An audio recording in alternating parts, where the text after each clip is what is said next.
The story began in the Worldberry Forest, which initially appeared peaceful and bathed in light. A wounded man emerged into view, visibly exhausted and struggling to breathe.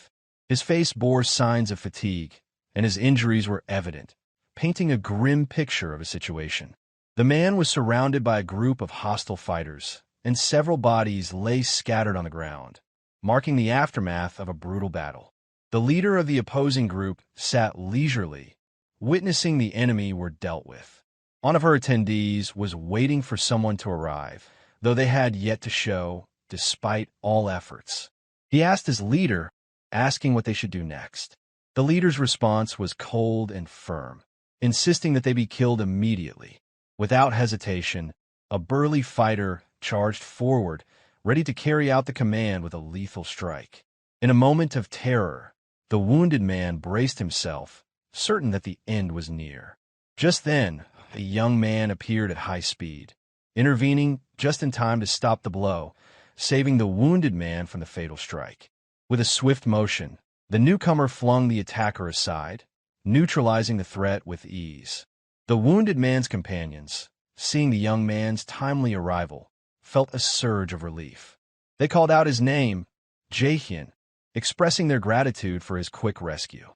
The opposing fighters, now furious, began shouting, urging each other to attack Jaehyeon all at once, hoping to overwhelm him through sheer numbers. But Jaehyeon proved to be extraordinarily powerful, effortlessly repelling their attacks. His sword was wielded with unmatched speed and precision, and with each counterattack, another enemy fell to the ground. The tide of battle shifted dramatically in his favor. Standing tall and smiling confidently, Jaehyeon declared that no matter how many of them attacked together, it would change nothing. They were simply no match for him. It was then that his in-game identity was revealed. Jaehyeon's name was Herkin, and his title was the Hero Slayer. Jaehyeon's comrades, filled with regret, apologized for dragging him into such a dangerous situation. They confessed that they had never anticipated that the enemies would set a trap, but Jaehyeon waved off their apologies, assuring them that they were not to blame for what had happened. He reached out his hand to the injured man, helping him back on his feet. The man gazed at Jaehyeon, surprised by the kindness, while the others around him echoed their thanks, grateful for his actions. Jaehyeon reassured them that none of it was their fault. He then turned his attention to the real issue at hand, the opponents who had always been unable to put up a fair fight due to a lack of skill. His words were unmistakably aimed at Jaehyeon. With a mocking smile, he asked her if she agreed with his assessment, clearly trying to provoke her. Jaehyeon's response was sharp and dismissive. She mocked Jaehyeon and his companions, claiming that they are merely trashed banded together, built on hollow emotions. Continuing her derision, she sneered that no matter how many weaklings joined forces, it wouldn't matter in the end. Jaehyeon's true identity soon came to light. Her full name was Jaehyeon Chai, a member of the Thunder Hunters, and her title was the Thunder Queen. Jaehyeon continued to mock her, pointing out how she was always angry, attacking recklessly, and losing battle after battle to those she deemed beneath her. Seething with rage, Jaehyeon shot back, warning Jaehyeon not to push his luck, or he would regret it. But Jaehyeon merely smirked and raising his hand to turn his watch. Sarcastically, he questioned the notion of regret, making it clear that he feared nothing from her. In that moment, Jaehyeon activated his watch ability called the First Slot, causing a dramatic change in his appearance. A powerful, distinctive battle outfit materialized around him. With his transformation complete, he smiled confidently and turned to Jaehyeon, telling her that regret was a feeling only the weak, like her, would ever know. Jaehyeon's fury intensified. She shouted at him, calling him an arrogant bastard before ordering her group to eliminate him immediately. But Jaehyeon stood his ground, still smiling defiantly, declaring that no matter how hard they tried, they would never be able to kill him. However, Jaehyeon's confidence faltered when an unexpected turn of events occurred. To his shock, he suddenly found himself stabbed from behind. The betrayal came from the very comrades he had trusted, the ones he had fought alongside. His health points dropped rapidly, and warnings began flashing on his screen, signaling that his movements were now restricted. With great effort, Jaehyeon asked how such a betrayal was possible. One of his companions, remorseful, apologized and confessed that they had deceived him. The leader of the traitor explained their motives, admitting that they had all needed the money and asking Jaehyeon not to hate them for their actions. Stunned and filled with anger, Jaehyeon was unable to comprehend how those he had considered his closest friends could betray him so easily. At that moment, Jaehyeon appeared once more, laughing cruelly, as if the entire situation were some form of entertainment to her. The scene began with Jaehyeon mocking Jaehyeon for his naive belief in the fake bond of friendship he had with his teammates, emphasizing that emotions like trust and loyalty meant nothing when compared to money. She then approached him, coldly stating that she would now make sure to remove him from the game permanently. She continued to humiliate him, mocking that if she kept killing him each time he logged in, he wouldn't even be able to take a single step forward in the game. She reminded him of his past confession, where he had admitted to being a worthless nobody in real life, and how the game was all he had left. With a vicious, mocking smile, she told him that he had now returned to being that pathetic person once again. Unable to bear the insult, Jaehyeon exploded in rage and lunged at her, demanding she be silent. His attack, however, proved futile. The traitor struck him down easily, and his blood spilled across the ground as everyone stood around him, watching. As she stood there unbothered, Jaehyeon thanked the others for helping to rid them of Jaehyeon, her tone full of relief. In his final moments, Jaehyeon, consumed by rage and deep pain, asked why they had betrayed him after everything he had done for the team. One of his former comrades shouted at him to just die already, revealing that they had been paid couple millions just to kill him. They asked what he had expected them to do in the face of such a sum. The shock was immense for Jaehyeon. All of the pain, the betrayal, the loss, it had all been for money. Even after everything he had given them, he now realized how hollow their words had been when they had once claimed they were like family. As he reproached them for the devastation they had caused, their faces showed fake expressions of guilt and fear, but by then, it was too late. The game's notification soon flashed on the screen, declaring that Jaehyeon had died. The death notification blinked repeatedly, confirming the end. The game officially informed him that he could not log in again for 48 hours due to the death penalty. Jaehyeon awoke in the real world, drained and physically exhausted from the trauma he had just endured in the game. In that moment, he broke down, sorrowfully admitting to himself that he had lost everything. Information about the game Warlord was then displayed, showcasing its status as one of the world's most popular and successful games. A live stream clip followed, showing players engaged in a fierce battle against a powerful red dragon, their actions eliciting excited reactions from viewers. The game, built on cutting-edge virtual reality technology, generated unbelievable amounts of money. It was the one thing Jaehyeon had ever excelled at in real life. Having always been labeled as worthless or trash by others, Jaehyeon had found a sense of purpose and recognition in the game. When he first demonstrated his exceptional skills, one impressed player had approached him, astonished by his abilities, and asked about his level. That player had smiled and offered to team up with him. In that moment, Jaehyeon had felt a rare sense of belonging. Jaehyeon began to reflect sorrowfully on what had happened to him. For a fleeting moment, he decided he would forgive those who had betrayed him. But within moments, a wave of intense anger overtook him, and his resolve shifted. The decision was made. He would hunt down and kill each one of them in brutal revenge for their betrayal. Fuming over all the pain and sacrifices he had made for them, he placed a call to someone named Dong-Soo. As he ran down the street, lost in thought, he failed to notice the pedestrian light turning red. By the time he realized, it was too late. He was struck by a speeding truck with tremendous force. The scene was soon covered in blood from the impact, and people nearby screamed in panic, shouting that someone had just been run over. Jaehyeon lay on the ground, struggling between life and death, his phone announcing that the number he had dialed was unavailable. A cruel irony struck him. Of all things, he had been hit by a garbage truck. With great effort, he whispered to himself that he couldn't die now. A painful memory resurfaced in his mind. He recalled his former comrades shouting at him to die quickly, revealing that they had been paid to kill him, a sum of couple millions. He also remembered Jaehyeon's mocking expression as she defeated him in his final moments. With a renewed sense of resolve, he vowed that he would have his revenge, merciless and brutal. Suddenly, a flash of light appeared, and it seemed as though a mysterious connection was being established. A notification soon followed, indicating that his connection was being verified. Another message then appeared, welcoming him back into the game under the alias Herkin. Stunned by the sudden turn of events, Jaehyeon found himself facing a challenge. The game had placed him in a tutorial stage, survive an encounter with the legendary Minotaur, Lord of the Labyrinth. Jaehyeon was left in shock, questioning what was going on and how this could be happening to him. Frustrated, one of the new players shouted at Jaehyeon, urging him to pull himself together and help fight the terrifying giant monster attacking them. They quickly realized that defeating the creature alone would be impossible and proposed working together.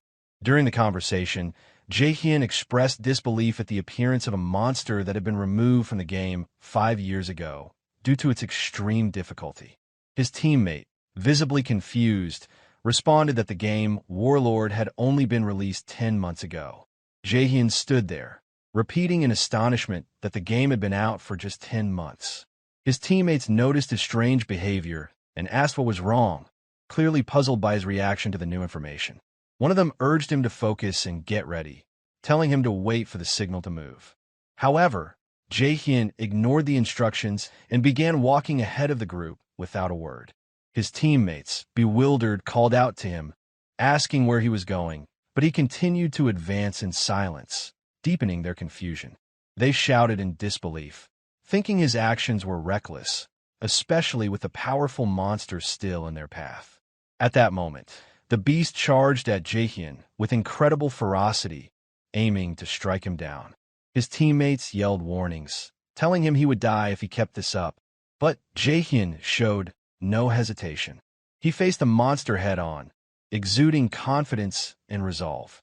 With a series of powerful strikes, he delivered a fatal blow to the creature, showcasing an overwhelming strength. The beast let out a fierce roar as Jaehyeon's blow swiftly brought it down. The two other players stood in stunned silence, utterly amazed that Jaehyeon had defeated the monster within moments. They both stared at him in astonishment, attempting to speak to him. One of the players stepped forward, a smile on his face, openly praising Jaehyeon's incredible talent and expressing his desire for him to join his team. He extended his hand toward Jaehyeon in a gesture eerily reminiscent of a past moment in Jaehyeon's memory when he had been betrayed. In that instant, Jaehyeon's expression changed, and anger flashed in his eyes. He coldly told the players that he had already made his decision moments ago. Confused, the two players asked what decision he was referring to. Without warning, Jaehyeon launched a powerful strike at them, his eyes blazing with fury as blood splattered around him. Jaehyeon muttered grimly to himself that if he ever trusted anyone again in this life, he would be no better than a dog. A notification then appeared on his screen, declaring the return of Herkin, the hero slayer, to the past. Right after, Jaehyeon awoke in a strange place.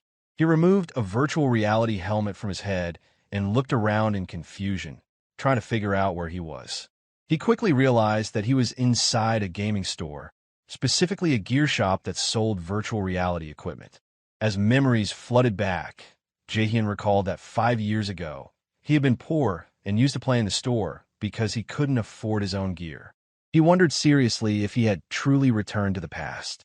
Once the thought settled, he immediately resolved that if this was indeed the case, there was much he needed to do. He moved quickly, darting through the crowded store while his mind raced with plans. He reminded himself that he now had 5 years' worth of future knowledge and experience. With this advantage, he knew he could carry out his revenge without hesitation. He approached a store clerk, handed her his payment card, and requested the base gear unit. The clerk appeared slightly flustered, but assured him that she would assist him right away. A wave of excitement and anxiety washed over Jaehyeon as he began to formulate his next steps to level up quickly in the game. However, the clerk soon surprised him by stating that his balance was insufficient to complete the purchase. Jaehyeon stood stunned, shocked by this unexpected setback. He smiled bitterly, realizing just how dire his financial situation had been in the past. He stood there, deeply frustrated, blaming himself for forgetting that he had no money. He remembered that the only reason he had played in the store before was because he couldn't afford to buy his own device. The pressure began to mount, and he wondered what he could do now. Should he try to earn money quickly, though he knew he couldn't afford to waste time waiting? At that moment, an image of Jaehyeon appeared on a nearby advertisement screen, part of a campaign for the game. The ad posed a question that demanded attention, asking what they were waiting for. The words were bold and direct, as if daring anyone to second-guess themselves. It declared that the strong did not fear challenges, and that hesitation was a luxury no one could afford in the midst of battle. Jaehyeon stood silently before the advertisement, watching as Jaehyeon, the Thunder Queen, appeared on screen, calling upon everyone to become true masters of war. He remained in front of the massive display showing the game's title, Warlord, as the bold caption urged him to start immediately. Lost in thought, Jaehyeon reflected on his current situation, carefully weighing what his next move should be. The image of Jaehyeon's mocking face resurfaced in his mind, accompanied by her scornful words, telling him that once again he had become nothing more than worthless trash. A surge of determination rose in him. Jaehyeon resolved that he couldn't afford to wait any longer. Hesitation, he knew, was a luxury he could no longer afford. As the sun began to set, the scene shifted to a modest, simple apartment, his home. There, a VR capsule gaming system had just been delivered and installed in his room. The technician had completed the setup, informing him that everything was ready before promptly leaving.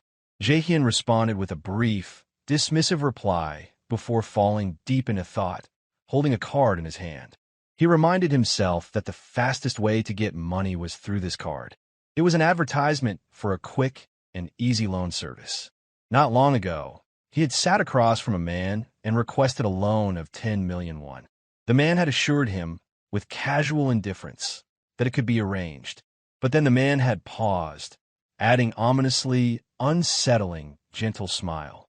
In a sudden, violent motion, the man plunged a knife into the card on the table, delivering a clear, direct threat. He warned Jaehyeon that if he failed to repay the money, his life would become an unbearable hell. Though shaken and filled with anxiety, Jaehyeon said nothing. Despite the obvious risks, he made the decision to take the card, affirming to himself that he no longer cared about the consequences. He then began donning the VR headset, assuring himself that he was ready to risk everything. Even if it meant descending into hell, he would take whatever steps necessary to avenge those who had betrayed him. The faces of the traitors flashed through his mind, and his resolve to take revenge had never been stronger. Filled with fury and anticipation, he ordered the system to begin the connection immediately. The system quickly recognized him and confirmed his login into the game. Jaehyeon entered the game world as his character Herkin and received a formal welcome to the universe of Warlord. He stood silently, waiting for a particular character to appear and assist him, struggling to recall her name. At that moment, a girl with blonde hair, radiating golden energy, appeared before him. She introduced herself as Ariadne, explaining that she was there to guide him on his journey. Jaehyeon immediately recognized her identity. Ariadne extended her hand and began explaining the game's rules, inviting him to select one of the basic available classes. She went on to clarify that he would need to choose one starting class from a set of 3. She emphasized that the skills he chose to develop now would determine the specialized path he would follow later in the game. The first class she described was the Warrior, a fighter on the front lines, using direct combat weapons. Jaehyeon considered it, recognizing that his prior experience might help him level up quickly. However, he ultimately rejected it, understanding that progressing solo later would become too difficult. Ariadne then introduced the second class, the Priest, a support role focused on healing and assisting others. Without hesitation, Jaehyeon dismissed it. He told Ariadne bluntly that he had no intention of protecting or supporting others. Only one option remained for him. Ariadne smiled and wished him an enjoyable adventure as she began preparing to activate his selection. Golden strands of magical energy began flowing from her hands, surrounding him completely as she initiated the process to transport him to the next stage. The energy enveloped him entirely, and a look of surprise appeared on his face. A system message appeared before him, informing him that he had selected his base class and would now be transported to the tower corresponding to his choice. Jaehyeon arrived at the tower and was greeted by a commanding voice, welcoming him as a young seeker of knowledge. The voice belonged to someone named Golko, the guide responsible for training players who chose the mage class. Golko asked Jaehyeon what type of magic he wanted to study. Without hesitation, Jaehyeon replied that he wanted to learn dark magic. Golko was stunned by the response, pausing for a moment as he struggled to process it. He tried to convince himself that he had misheard due to his age and asked if Jaehyeon had meant earth magic instead. But Jaehyeon firmly repeated his desire to study dark magic. Golko's expression shifted, concern overtaking him. He warned Jaehyeon that dark magic was extremely dangerous and could potentially destroy the user's soul. But Jaehyeon replied with clear resolve, stating that he understood the risks and had deliberately chosen this path. Golko began trembling, visibly shaken by Jaehyeon's bold decision. Suddenly, Golko transformed into a terrifying shadowy figure before Jaehyeon, assuring him that everything would proceed smoothly. His appearance changed entirely, now resembling a skeletal being. He spoke to Jaehyeon with a serious tone, remarking that it had been a long time since anyone had chosen such a path. He told Jaehyeon that if he was truly ready, he should place his hand on the skill book that had appeared before him, warning him to choose wisely and with caution. Without hesitation, Jaehyeon placed his hand on the skill book immediately. Despite Golko's warning that this path was too dangerous for the reckless, Jaehyeon smiled with great confidence and declared that he was not the kind of person who could be called reckless. Golko burst into loud laughter, impressed by Jaehyeon's confidence and daring choice. He admitted that Jaehyeon was truly fascinating and that he hadn't encountered someone like him in a very long time. Jaehyeon then recalled a famous video from his past life featuring a player who used necromancy, the art of summoning the dead. In that video, the lone player had managed to defeat a powerful boss without any help. At that moment, Jaehyeon realized how desperately he needed a power similar to that one. A system message appeared, confirming that he had officially become a necromancer, granting him the title of novice in necromancy and a skill called Skeleton Shard. With a confident smile, Jaehyeon repeated the name of his new skill, Skeleton Shard. He activated the skill, and a glowing shard of skeleton began to materialize from magical energy before him. A message appeared explaining that a skeletal warrior consumed magical energy in order to fully manifest. Jaehyeon stood silently, watching the skeleton form in front of him, and declared to himself with determination that in this life, he would become a necromancer. The skeleton fully took shape, signaling the completion of Jaehyeon's transformation into a true necromancer. With a confident smile, Jaehyeon declared that it was time to level up. He then asked himself where the training dungeon was located. Turning to glance at the skeleton he had summoned, he was met with a bizarre scene. The skeleton's skull broke down from its spine and fell down like a glob of ball. Jaehyeon stood in stunned silence for a moment, unable to fully process what he was seeing. Without wasting more time, he stepped into a glowing portal that had appeared before him, emerging into the beginner training dungeon. Concerned, Jaehyeon began questioning the skeleton's odd behavior. It certainly wasn't acting the way he remembered from his past life. He opened the skill window to review the details of the Skeleton Shard skill. As he read through the description, he assumed the strange behavior was due to his low mastery level of the skill. This realization made him determined to increase his level quickly. Deep in thought, a loud growl suddenly echoed around him. A group of creatures, coal wolves, appeared, and their arrival seemed perfectly timed for a practical test. Though not particularly strong, they were fast enough to pose a decent challenge for the summoned skeleton. Jaehyeon immediately cast Skeleton Shard with force toward the incoming enemies. Magical energy began to form rapidly, preparing to summon the skeleton once again. The skeleton materialized fully and was ready for battle, automatically assuming a combat stance. Upon sensing the presence of foes, the wolves cautiously began approaching, gearing up to strike. With a confident smirk, Jaehyeon commanded the skeleton to kill them. The skeleton charged forward, attacking the wolves with surprising strength. To Jaehyeon's astonishment, the skeleton looked far better than expected. He realized that at this rate, he might reach the top level in a short time. However, his surprise quickly turned into shock when the skeleton's bones suddenly scattered in every direction. Jaehyeon stood frozen in disbelief, struggling to comprehend what had just happened. The skeleton's skull fell to the ground, bearing an almost comically sad expression. Overwhelmed with confusion, Jaehyeon fell stunned and unsure of what he had just witnessed. He quickly called for the skill window, desperate to find out what had gone wrong. As he read further, he discovered that he had forgotten to assign a combat mode for the skeleton. The skill included an AI system that learned from battle experience and offered 3 modes: defense, offense, and a special mode. Resting his hand on his head with a sigh, Jaehyeon realized the root of the problem and calmly admitted that he hadn't set a mode yet. He decided to activate the defensive mode first. As soon as it was activated, a bright gleam appeared in the skeleton's eyes. However, what followed only deepened his disappointment. The wolves began dragging the skeleton around and tearing it apart with ease, as if it wasn't resisting at all. Once again, Jaehyeon stood dumbfounded, unable to believe that what he was witnessing was supposed to be defensive mode.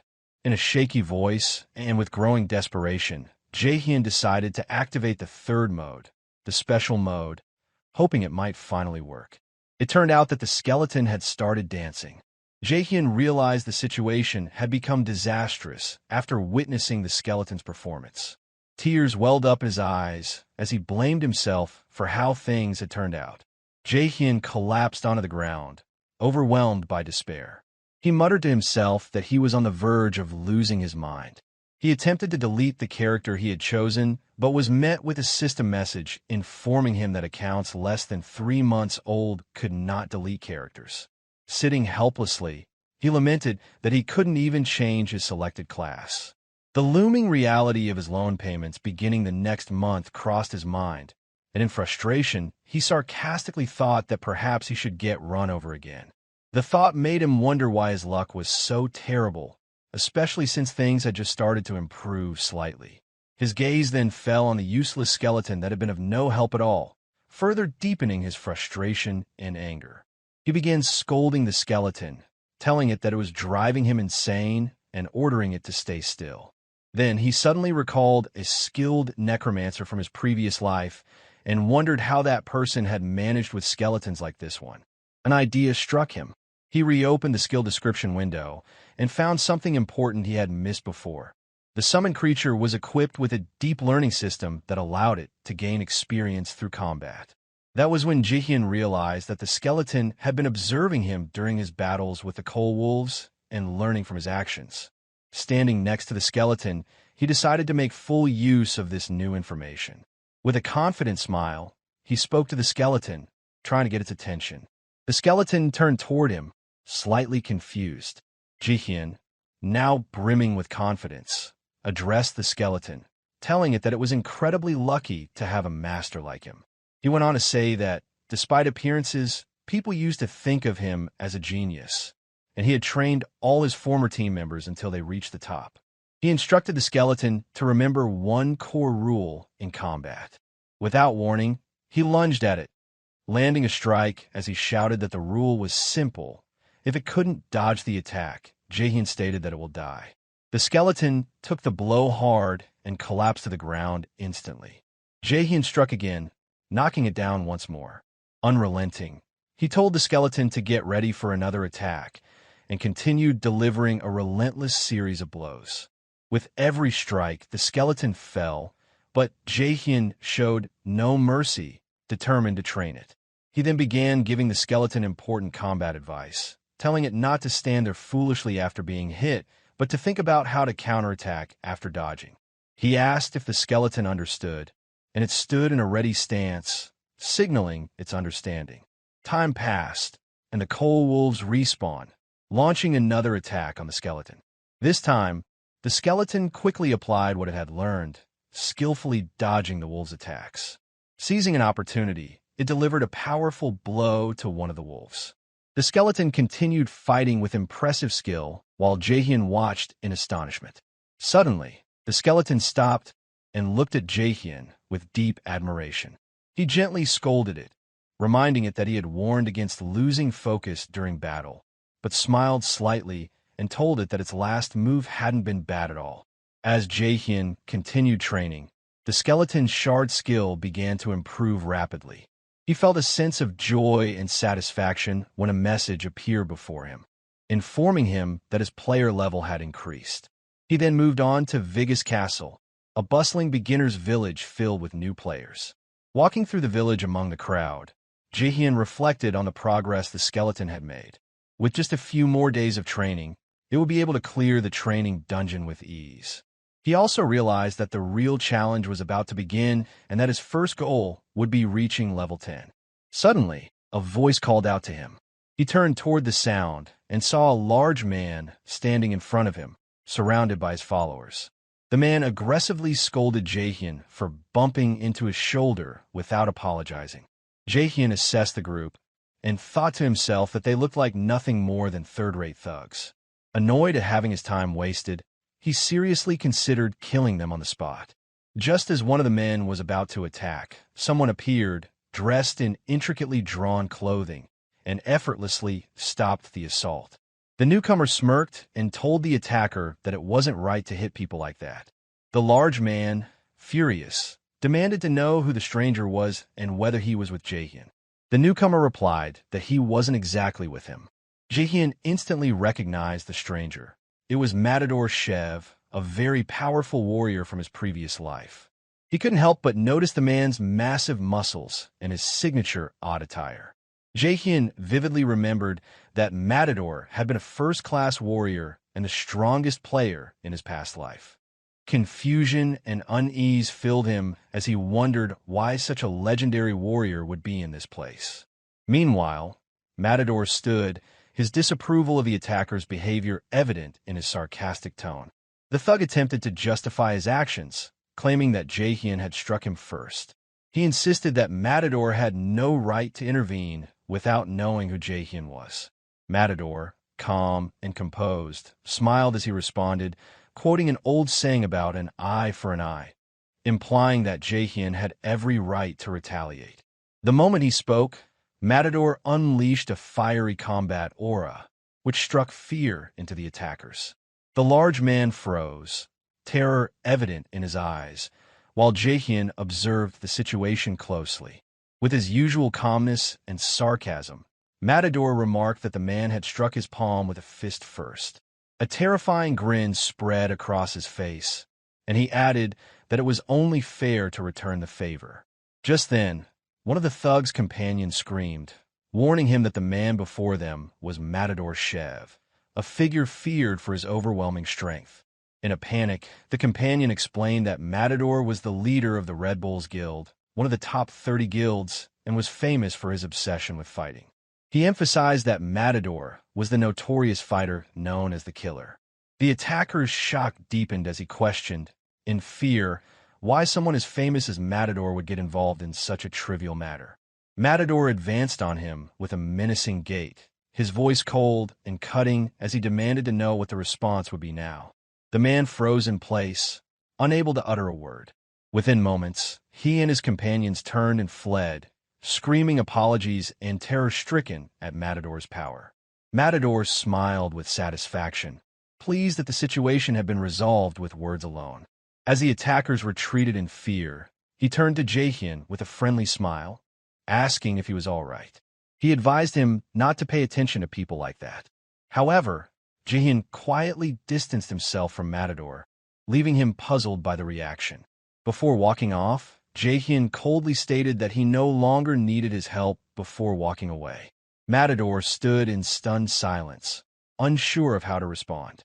Chuckling softly to himself, he acknowledged that Jaehyeon was indeed a cold individual.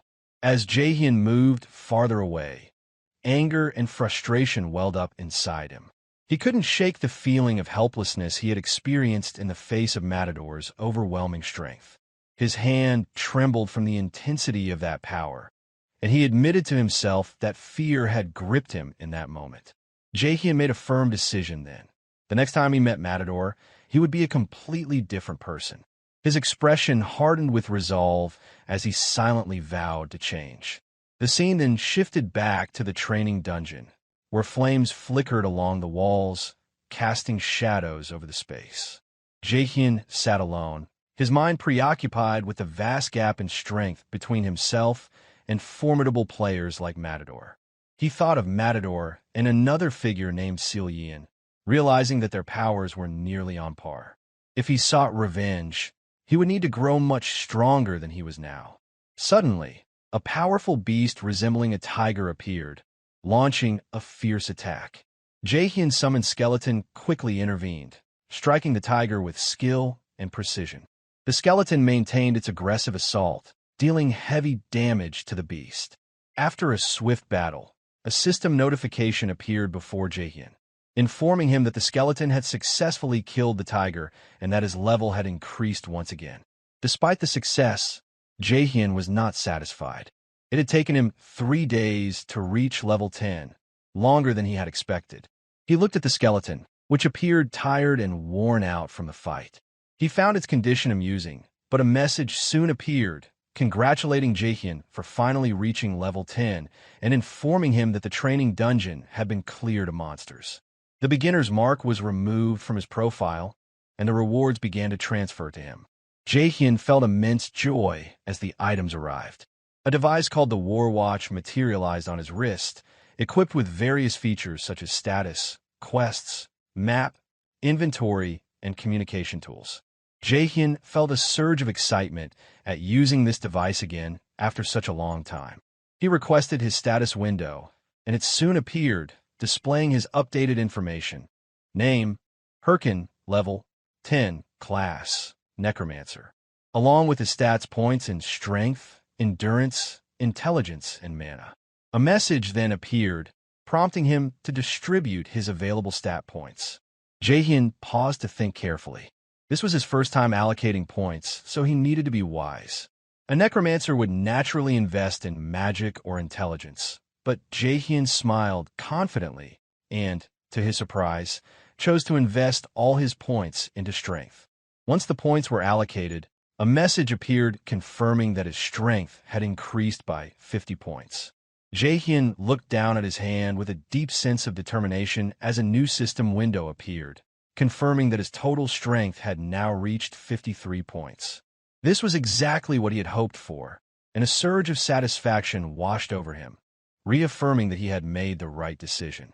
However, the skeleton stood nearby, staring at him with wide, disappointed blue eyes. Its expression seemed to convey the belief that Jaehyeon had abandoned the path of a necromancer by focusing on increasing his physical strength instead of his mana or intelligence. Noticing the skeleton's gaze, Jaehyeon grew irritated.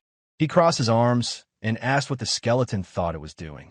After a brief moment, he reached out and gently tapped the skeleton on the head. He reassured it that he hadn't abandoned the path of a necromancer. Instead, he explained that he was trying to teach the skeleton and help it grow stronger. Jaehyeon went on to elaborate that raising his mana or intelligence wouldn't make much of a difference at this stage of his journey. On the other hand, boosting his physical strength would allow him to teach the skeleton the combat techniques he had mastered at the peak of his former power. Speaking with serious conviction, he added that he was betting his life on the skeleton's development and that it needed to focus on its training. With a confident smile, he added that there were always other ways to compensate for the lack of stats. After reassuring the skeleton, Jaehyeon made his way to the Adventurers Guild building at the Vigus Castle branch. Inside, he was greeted by the sight of eager new adventurers, all waiting excitedly for the chance to take on quests. The place was bustling with energy, and he overheard adventurers bickering over who would be first to claim the next available quest. The atmosphere was lively, but Jaehyeon quickly realized that the available quests at this stage were not particularly great. Despite this, the excitement in the air was palpable as the adventurers were still at the beginning of their journeys. He approached one of the guild staff members and politely asked to see the available quest list. The staff member glanced at him in surprise before explaining that most of the quests left were quite difficult, and no one seemed willing to take them. The staff member then asked Jaehyeon if he was really sure about selecting something like that. Jaehyeon paused, his eyes scanning the list of quests. Silently, he admitted to himself that they were, in fact, not ideal quests. But at that very moment, a confident expression crossed his face. He had found exactly what he had been looking for. The quest he chose was titled Cave of Mount Bima, with the objective being to eliminate all low-level monsters in the vicinity of Mount Bima. The reward was a modest 10 gold coins. The guild staff member, sensing Jaehyeon's unwavering resolve, asked again with concern if he was truly certain about accepting such a low-level quest with such a small reward. Jaehyeon nodded, his resolve unshaken.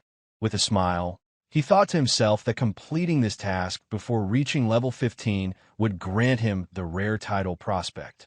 He recalled that acquiring such titles could significantly boost a character's stats, and the Prospect title would specifically increase them by a percentage, making it an incredibly valuable asset.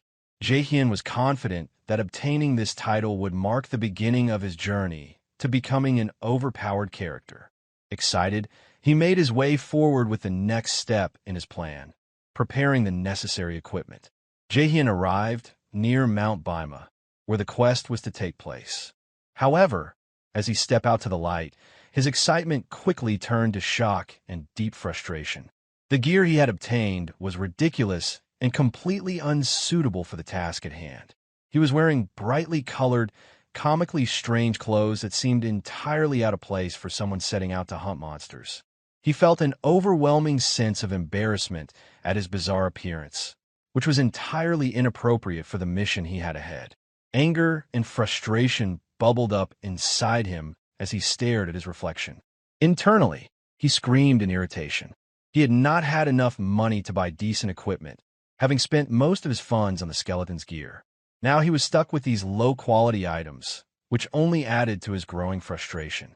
Determined to change that, Jaehyeon made up his mind to complete the quest as quickly as possible, earn enough money, and then buy proper clothes. As he moved through the forest, reaffirming his resolve to complete his mission swiftly, a blood-soaked hand suddenly reached out from the bushes. The hand seemed to plead for help before its owner collapsed unconscious. The scene slowly revealed a wounded young man crawling weakly through the grass, his voice barely audible as he called for help, blood staining his face. His voice slowly faded into the forest, while his trembling hand remained pressed to the ground, a clear sign of despair. Nearby, a group of boys with sinister expressions stood, whispering and laughing in cruel amusement as they watched their victims suffering. Elsewhere in the forest, a young player shouted in delight, announcing that he had finally reached his destination. The young man, named Multi, stood proudly in his gleaming armor, boasting that his adventure was about to begin at Mount Bima. He proudly proclaimed that he had reached level 11 and might soon rank among the top players in the game. But his bragging was abruptly interrupted by a nearby cry for help. Multi rushed toward the sound of distress and quickly spotted a man carrying his bloodied friend, begging for assistance. The man claimed that the creature which attacked them was unlike anything they had ever encountered. When Multi asked for details, they explained that they had barely escaped with their lives and that they no longer had any healing potions left after the sudden ambush.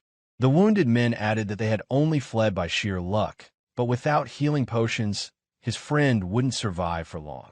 Multi reassured them that he had a few potions on him and began to dig through his inventory to offer one. The gay-haired man, teary-eyed, thanked him with an overwhelming sense of relief, promising that they would repay the favor one day. However, just as Multi turned around to offer the potion, the two men suddenly struck him from behind with a surprise attack. Their cruel smiles stretched across their faces as blood splattered across the ground. In a single decisive blow, Multi collapsed to the ground, gasping for air, his blood staining the earth beneath him. The attacker mocked his gullibility, laughing that it had made him an easy target. One of them sneered, saying they would make full use of his belongings, disregarding his faint groans of protest. Multi weakly protested, calling them out for deceiving him, but they only scoffed, calling him a coward and blaming him for being naive. Their leader laughed mockingly, saying only a fool would fall for such a cheap trick. A system notification then appeared, announcing the death of the player Multi and the extinguishing of his aura. Another message followed, showing the player's watch dropping to the ground as loot for the thieves. The gang gathered around the fallen watch, laughing, with one of them remarking that tormenting beginners was always a never-ending source of fun. Their leader smiled viciously, urging the group to go find the next victim, proudly displaying the emblem of the deadly Ralph family, a villain PK guild. Elsewhere in the forest, Jaehyeon skeletons stood poised and ready, facing two massive tree beasts growling menacingly from the shadows. The wooden wolves lunged at him with glowing eyes, their red fangs burning like embers.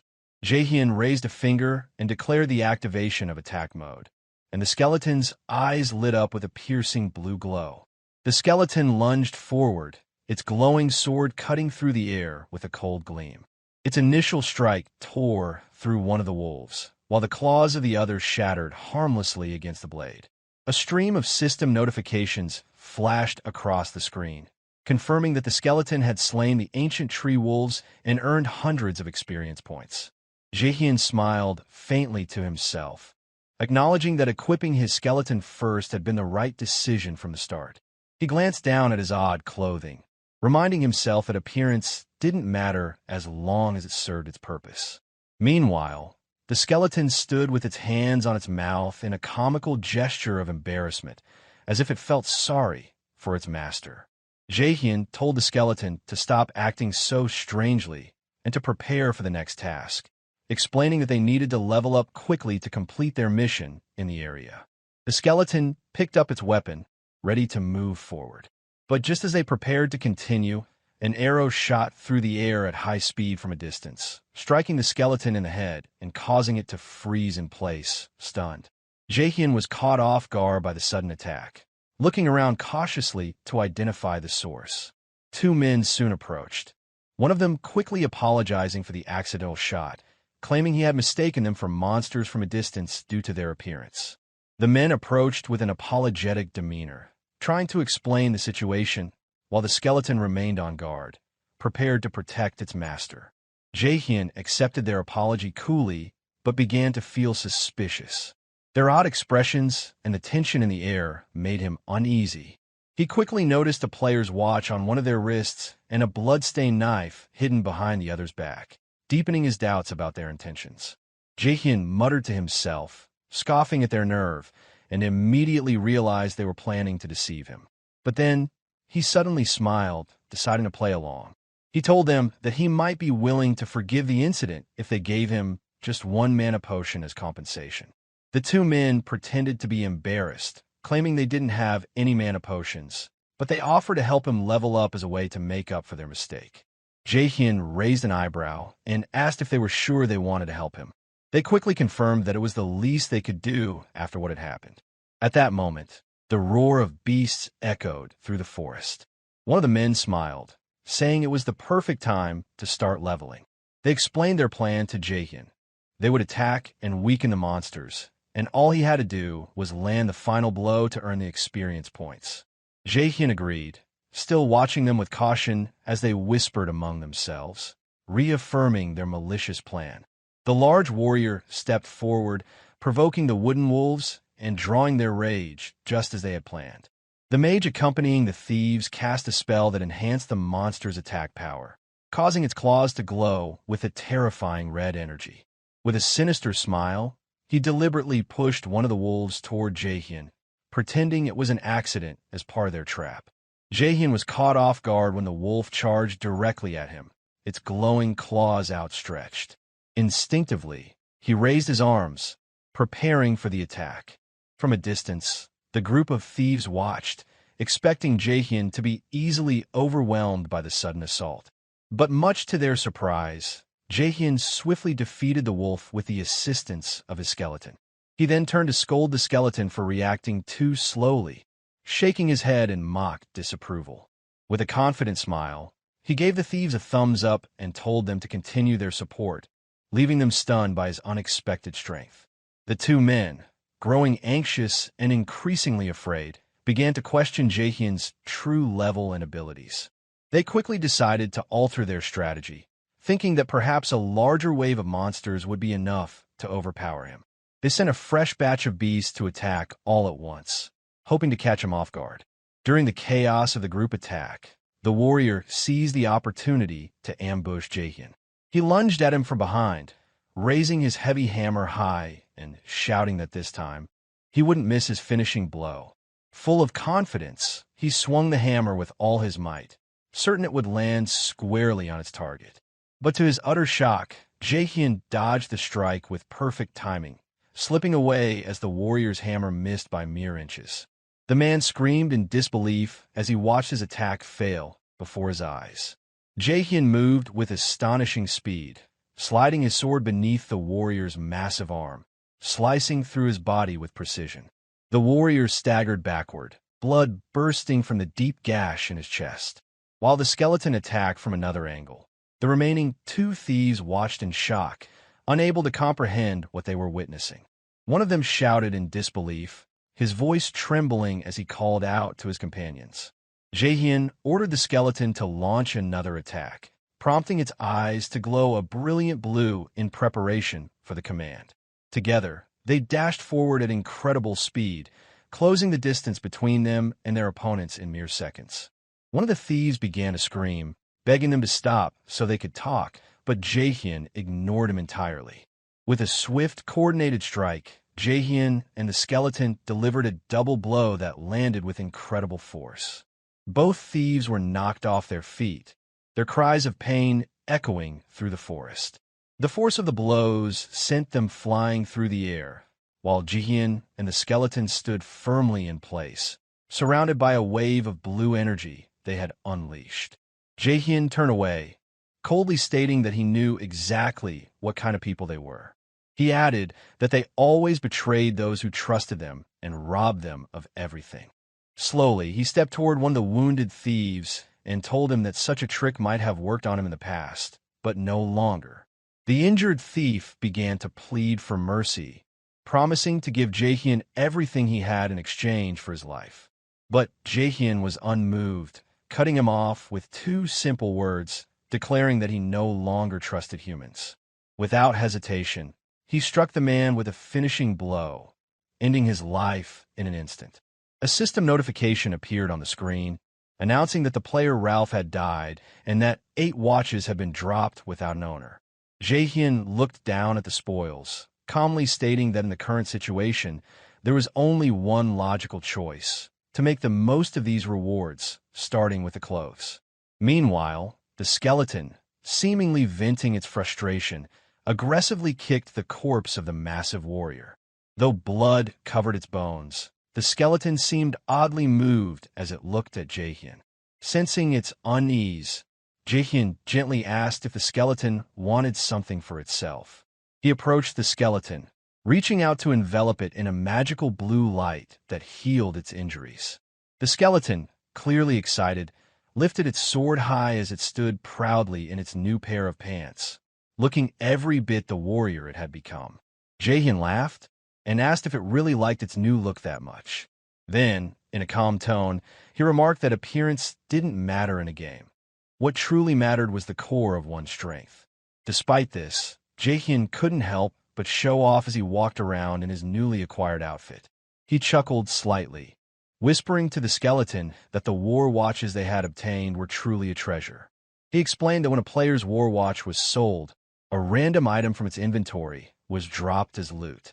These items could range from rare pieces like the Black Goblin pants and a sword infused with the essence of an ancient tree to curse skill books and even money, all of which made Jaehyeon laugh greedily as he described it as a real stroke of luck. Jaehyeon then said that these spoils had allowed him to create something new at an unexpectedly fast pace. He raised his hand to reveal a uniquely designed golden mask, smiling as he commented that he had finished crafting it even faster than he had anticipated. From now on, he would begin recording his gameplay, and to do so, he needed to build a strong identity to suit his new goals. He affirmed to himself that creating a distinctive persona would be crucial for the next stage of his journey. At that moment, Jaehyeon's expression shifted as he recalled a conversation about something similar. He sat proudly before a guild member, his enthusiasm unmistakable as he presented a bold idea. He suggested that if all the guild members wore the Jaehyeon mask, it would spread like wildfire. After a moment of contemplation, the man agreed with the idea, prompting Jaehyeon to smile widely. With excitement, he announced that the new guild would be named Jaehyeon Mask. He then looked down at the mask in his hands and paused, reflecting on how he had once considered creating a completely different identity. But in the end, he decided to stick with his original path. Lifting the mask into the air, he infused it with a glowing blue magical energy, declaring that he would no longer allow anyone to steal his achievements or belongings. Anger flashed across his face as he whispered with determination that he would use this mask to prove the legitimacy of his decisions and his worth. After putting the mask on, Jaehyeon turned to the skeleton and said it was time to go. His expression was now serious, his energy fueled by anticipation for the challenges ahead. The scene shifted to a cracked mountainous region resembling ancient ruins, with a gate at its center. Jaehyeon and the skeleton stepped through the gate, triggering a system message confirming they had entered the Baima Mountain Cave dungeon. Inside, Jaehyeon moved leisurely along the stone walls, commenting that he expected to encounter blue wolves in this dungeon. He added that the dungeon would not be easy, but now that his gear had improved, he felt confident that he could complete it in just 10 minutes. With excitement, Jaehyeon ran through the dungeon's narrow passageways, the skeleton following closely behind, fully prepared for whatever might come. However, several hours later, Jaehyeon puzzled as to why no monsters had appeared yet. Suddenly, he shouted in confusion, asking if there were no monsters in the dungeon at all. He muttered angrily, remarking that the situation seemed strange. If someone had already cleared the dungeon, a system message should have appeared. Suspicion crept into his thoughts, and he began to suspect it might be a system glitch. His eyes froze as he noticed something on the wall. He quickly moved closer to touch a swirling mass of glowing purple energy. In astonishment, he remarked that it was something completely different. The vortex began to rapidly expand, drawing in the surrounding air as though opening a new gate. A message appeared, informing him that he had discovered an instant dungeon called the Stage and asking whether he wanted to enter. Jaehyeon knew that instant dungeons appeared randomly inside regular ones, and that progress in the original dungeon would pause until the instant dungeon was completed. These instant dungeons were notoriously more difficult, offering better rewards, but at a greater risk. The catch was that the player had no choice but to either clear the dungeon or die trying. There was no third option. Jaehyeon considered backing out. He thought it would be smarter to avoid the risk, especially since dying would lock him out of the game for 2 days. He could use that time to complete other missions instead. But in the next moment, his expression shifted. He stood tall, firmly stating to himself that all he needed was to complete it. Without hesitation, he walked into the portal, ready to face whatever challenges lay beyond. As soon as he entered, a blinding light engulfed him, forcing him to raise his hand to shield his eyes. When the light faded, Jaehyeon found himself standing in a vast arena, reminiscent of a Roman Colosseum, with himself and the skeleton at the center. Looking around, Jaehyeon wondered aloud if this was some kind of arena duel.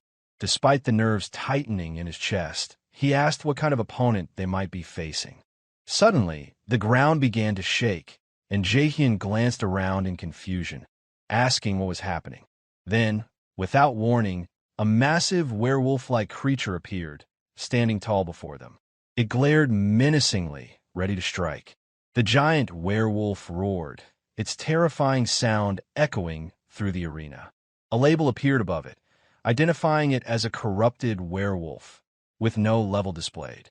Jaehyeon took a step back in disbelief, repeating the word corrupted under his breath. He wondered why such a powerful monster would appear in a place like this. Before he could think further, the beast charged at them with immense fury, launching its first attack.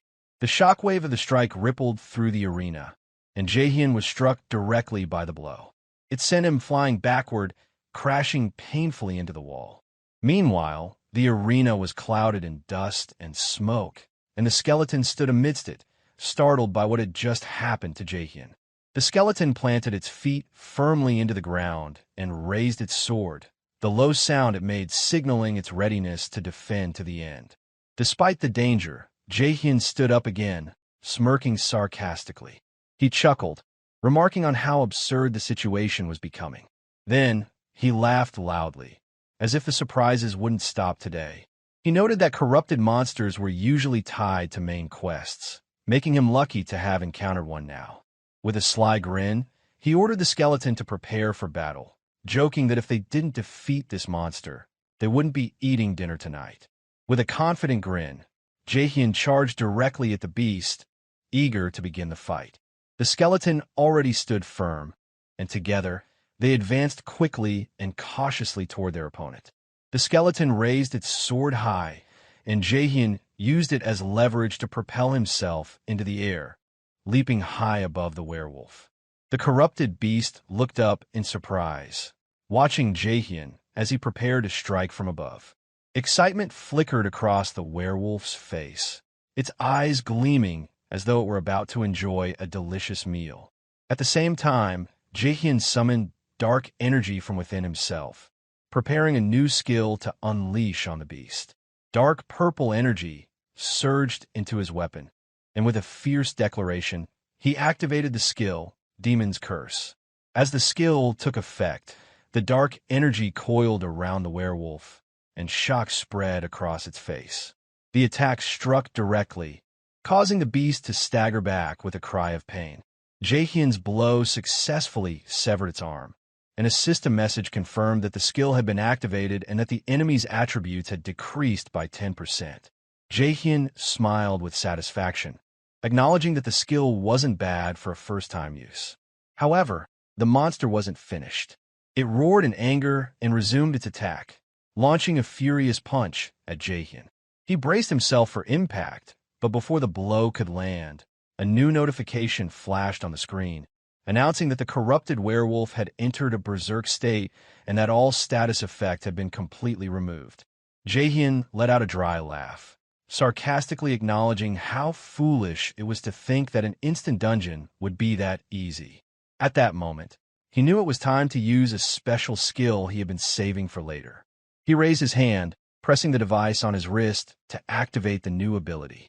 A surge of immense dark blue energy erupted from his body, enveloping him in a wave of power. A spiral of energy formed around him, shooting into the sky as the ground trembled beneath his feet. Then, in a blinding flash, the energy burst outward, flooding the entire arena with light. When the glow faded, Jaehyeon stood revealed in a new set of armor, cloaked in dark energy. He declared with confidence that he was ready to continue the fight. This was the effect of his special skill, Slot On, one of the unique features in the game Warlord. The skill temporarily granted the user enhanced power drawn directly from the game's world. It activated an enhanced form, granting Jaehyeon temporary supernatural strength. This form was unique to each player, varying in appearance and offering individual enhancements. Players had collectively agreed to call this form Ultimate Mode. Jaehyeon now stood in his new form, enveloped in a brilliant blue aura. Raising his hand with renewed confidence, he prepared himself for the next phase of the battle. On the opposite side, the corrupted werewolf let out a horrifying roar, baring its massive fangs and glaring at Jaehyeon with savage intensity. With a terrifying speed, the werewolf lunged toward him. Cloaked in dark blue energy against the intensified werewolf's movements, Jaehyeon prepared to face the beast. The creature dashed sideways, its claws raised to strike with a powerful blow. It unleashed a rapid series of attacks, but Jaehyeon skillfully dodged each one, narrowly avoiding a swipe that came dangerously close. As the werewolf's claws slammed into the ground, creating a massive crater, Jaehyeon seized the moment, leaping away just in time to avoid another devastating strike. Jaehyeon realized then that this wasn't just any monster. Its speed and raw power made it a formidable opponent. If he took just a few more hits, the battle could easily end in the creature's favor. With a calm smile, he muttered to himself that he had a plan. He unleashed a sharp blue wave from his sword, aimed directly at the beast. The wave struck the corrupted werewolf, sending it reeling backward in pain. Jaehyeon stood firm, ready for more, his calm demeanor unshaken. This, he thought, was exactly what made the game so enjoyable, facing challenges like this. But in the next moment, his expression changed. He looked up in shock as the beast leapt high into the air, coming down with enormous force. Jaehyeon quickly retreated, narrowly avoiding the massive impact. As he dodged, he remembered that the beast was now in its berserk state, a phase that dramatically increased its power. As he got thrown in the air, Jaehyeon found the werewolf standing directly behind him. Its glowing red eyes locked onto him, and it prepared to strike. Just as he fell toward the wolf, Jaehyeon taunted the creature, asking if it had forgotten something. At that moment, the skeleton appeared between Jaehyeon and the beast, raising its sword with determination. It delivered a powerful strike that severed the werewolf's arm, creating an opening for Jaehyeon to regain his footing. With the opening created, Jaehyeon shouted to the skeleton, urging it to execute the move they had trained for together. His voice was filled with confidence, and he felt ready to finish the fight. The werewolf was taken aback when it saw the two of them rushing toward it at incredible speed. Unable to react in time, Jaehyeon and the skeleton landed their strikes with surgical precision. The beast's body began to tear apart under the force of the double attack, breaking down into multiple small pieces with no resistance. A message appeared confirming the corrupted werewolf had been slain, followed immediately by a notification stating that the slot-on feature had been deactivated. Jaehyeon smiled with satisfaction after the battle, calmly commenting that the result wasn't bad at all for such a fast-paced fight. A quest card appeared, confirming the completion of the Subjugate the Monsters Around the Cave of Bima Cave mission. As a reward, he earned 10 gold coins. Additional notifications flooded the screen, confirming that the skeleton had defeated a powerful monster and that its skill had been upgraded to rank E. They also earned 20,865 gold along with a werewolf skull and werewolf hide. Jaehyeon cheerfully pointed out that the rewards were truly valuable, adding that it felt like all their hard work had paid off. After the battle ended, another message appeared before Jaehyeon. It informed him that he had obtained the rare, corrupted tracker necklace. This item belonged to the unique Chronicle type item class and increased all stats related to classification by 18 points. Jaehyeon was surprised by the item's high rank, considering its non-tradable status. He wondered how something could be non-tradable and still superior to standard unique items. Realizing just how rare it was, he noticed the name Corrupted Tracker on the item, making him pause for a moment. He started wondering if it was connected to what he suspected about the main quest. Immediately afterward, 3 glowing windows appeared, announcing the registration of 3 new titles on his account. The first, Promising Rookie, granted a 3% increase to both intelligence and magic, exactly what he had been aiming for. The second, Challenger of Heroes, boosted his endurance by 3 points, a fitting reward after completing the instant dungeon solo. But what truly took him by surprise was the third title, Corrupted Tracker. He hadn't expected that at all, and it left him genuinely astonished. He confirmed to himself that this title was tied to the first chapter of the main quest line called Corruption Counter, which increased the significance of everything he had just obtained. This main quest line formed the backbone of the Warlord game world, intricately woven into a vast narrative involving central characters and major bosses. Due to the exceptional rewards it offered, every player aspired to take part in it, making it the most sought-after content in the entire game. Jaehyeon recalled his past life, where he had barely reached Chapter 4 of the quest line. Now, however, he had managed to unlock its beginning at a much earlier stage, and the significance of this moment hit him like a wave. He realized that what was happening couldn't simply be luck. A smile crept across his face as he raised his voice, declaring that he had truly found a real treasure. With a contented laugh, he initiated the logout sequence, still in disbelief over his achievements. The scene shifted back to the real world. Breaking news was being broadcast on the screen.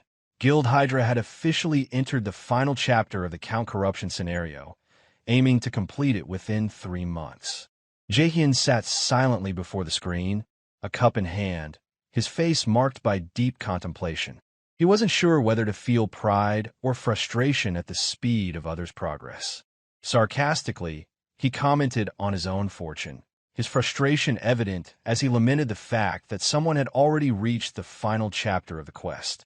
If he entered now, there'd be nothing left for him to achieve, and it irked him deeply.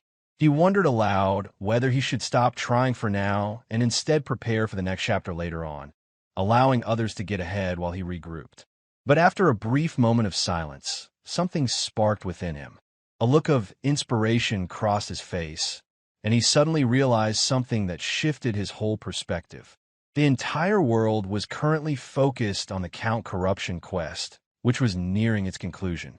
As the first major quest in the game, it occurred to him that releasing a video about it now would go viral, making it a golden marketing opportunity.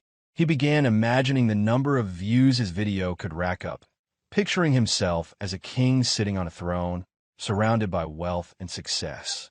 Laughing triumphantly, he told himself it was fortunate he had recorded every moment of his gameplay.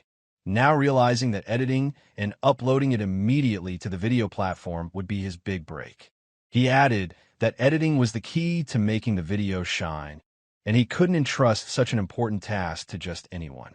It needed someone who knew how to make a video look professional, someone who could take his footage and elevate it. He decided to reach out to someone known in his past life as the god of editing, assuring himself that this was the right person for the job. The scene shifted to a girl with pink hair and glasses, eating noodles while watching something on her phone. She was known as Editor Romani.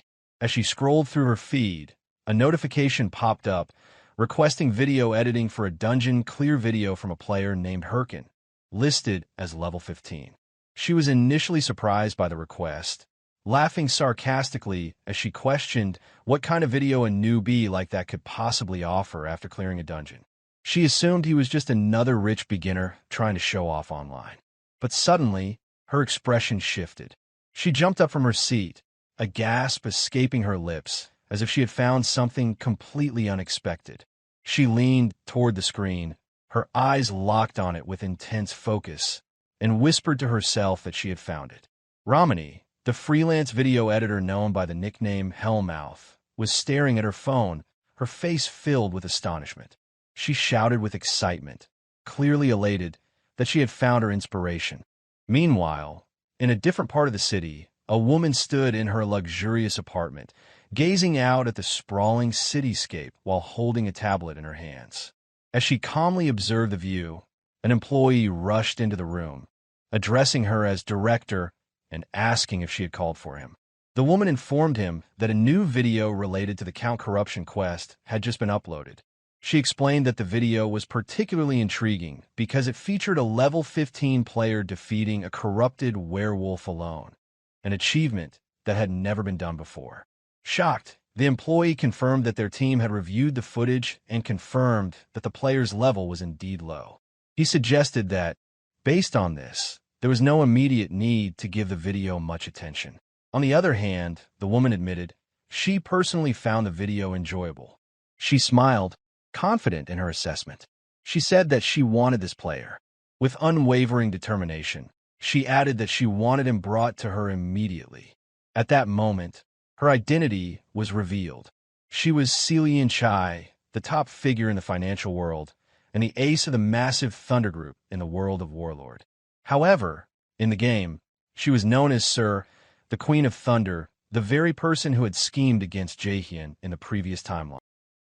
Jaehyeon felt a wave of disbelief wash over him as he stared at the post he had uploaded earlier in the day. The view count had surged far beyond his expectations, reaching 6,000 views in just a few short hours. The number left him almost speechless, especially when he remembered how long it had taken him in his previous life to reach a similar milestone. Back then, it had taken months of hard work, consistent uploads, and countless hours to see such numbers. Now, the same achievement had arrived almost effortlessly, and it was all happening so quickly that he could hardly believe it. As Jaehyeon continued to study the post, something else caught his attention. A message had been left by Ramani, the first person to ever reach out to him. Jaehyeon immediately recognized the name, and it surprised him even more. Known for being a reserved and enigmatic figure, Ramani rarely initiated contact with anyone. In fact, in his past life, Ramani had been the type of person who kept to herself, maintaining a mysterious and distant image. For someone like Ramani to reach out first was out of character, and that alone made Jaehyeon feel unsettled. What intrigued him even more was the content of the message. Ramani hadn't simply left a generic comment. She had expressed genuine curiosity about when Jaehyeon would be posting his next video. That was when Jaehyeon realized he didn't have a plan for another video.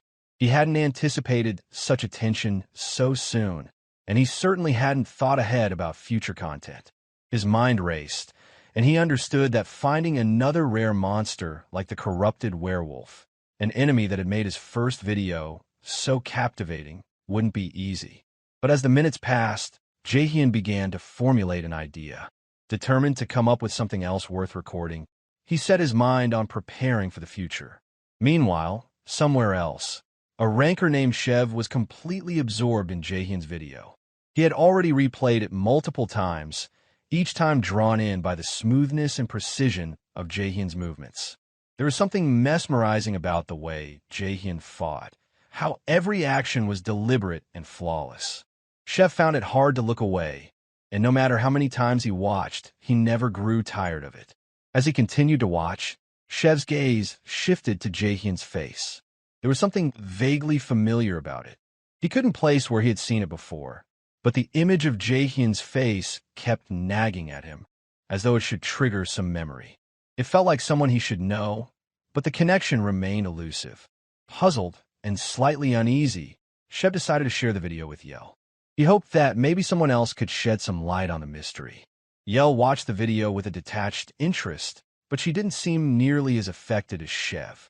She casually brushed off his concerns, suggesting that perhaps he had simply watched the video too many times. She suggested that was probably why Jaehyeon's face now seemed so familiar to him. Shev considered the possibility, but something about it didn't sit right. There was a detail about Jaehyeon's performance that continued to stand out.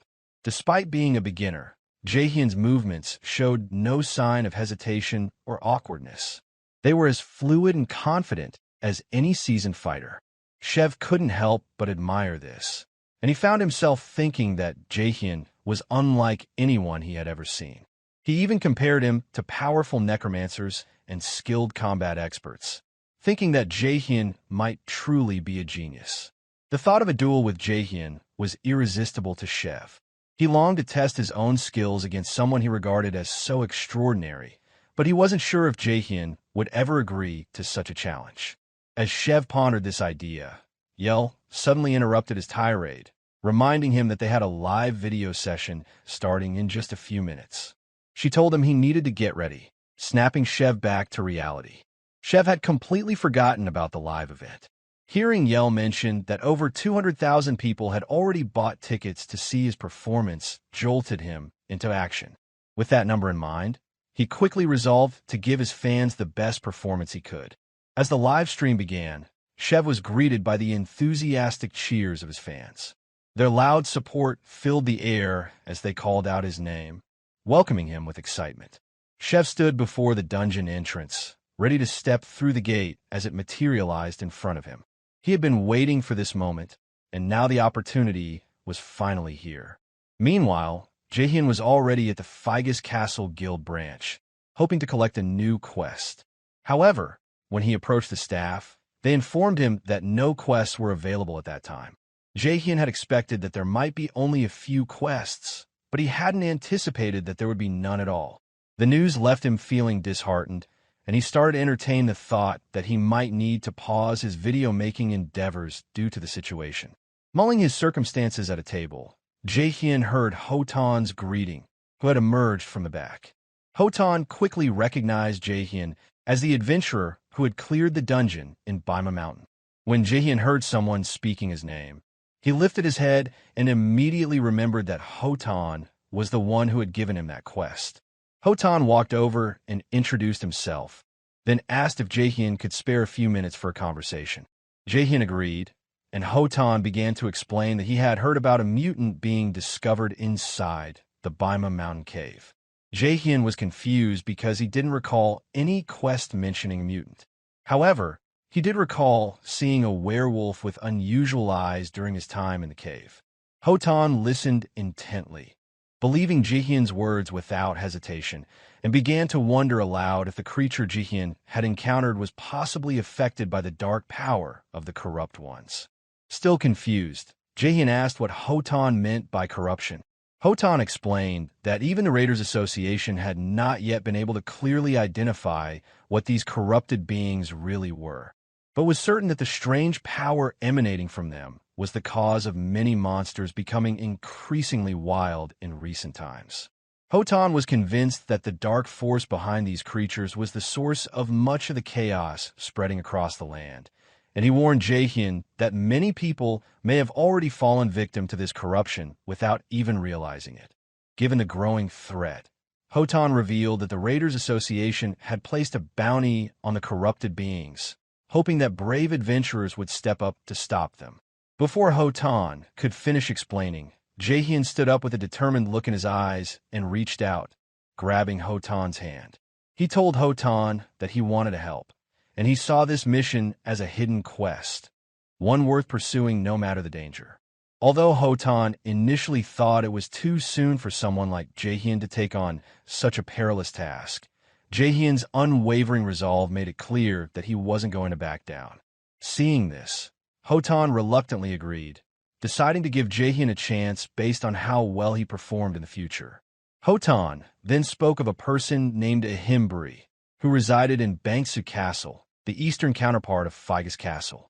He explained that Himbre was the perfect person to train Jaehyeon, to prepare him for the real dangers that lay ahead. Hotan promised to write Jaehyeon a letter of recommendation, which he could present to Himbre. Once Himbre received the letter, he was expected to give Jaehyeon a rare skill book to aid in his training and growth. Without wasting any time, Hotan wrote the letter and handed it to Jaehyeon. As soon as Jaehyeon received it, a surge of joy filled him. His heart raced with excitement.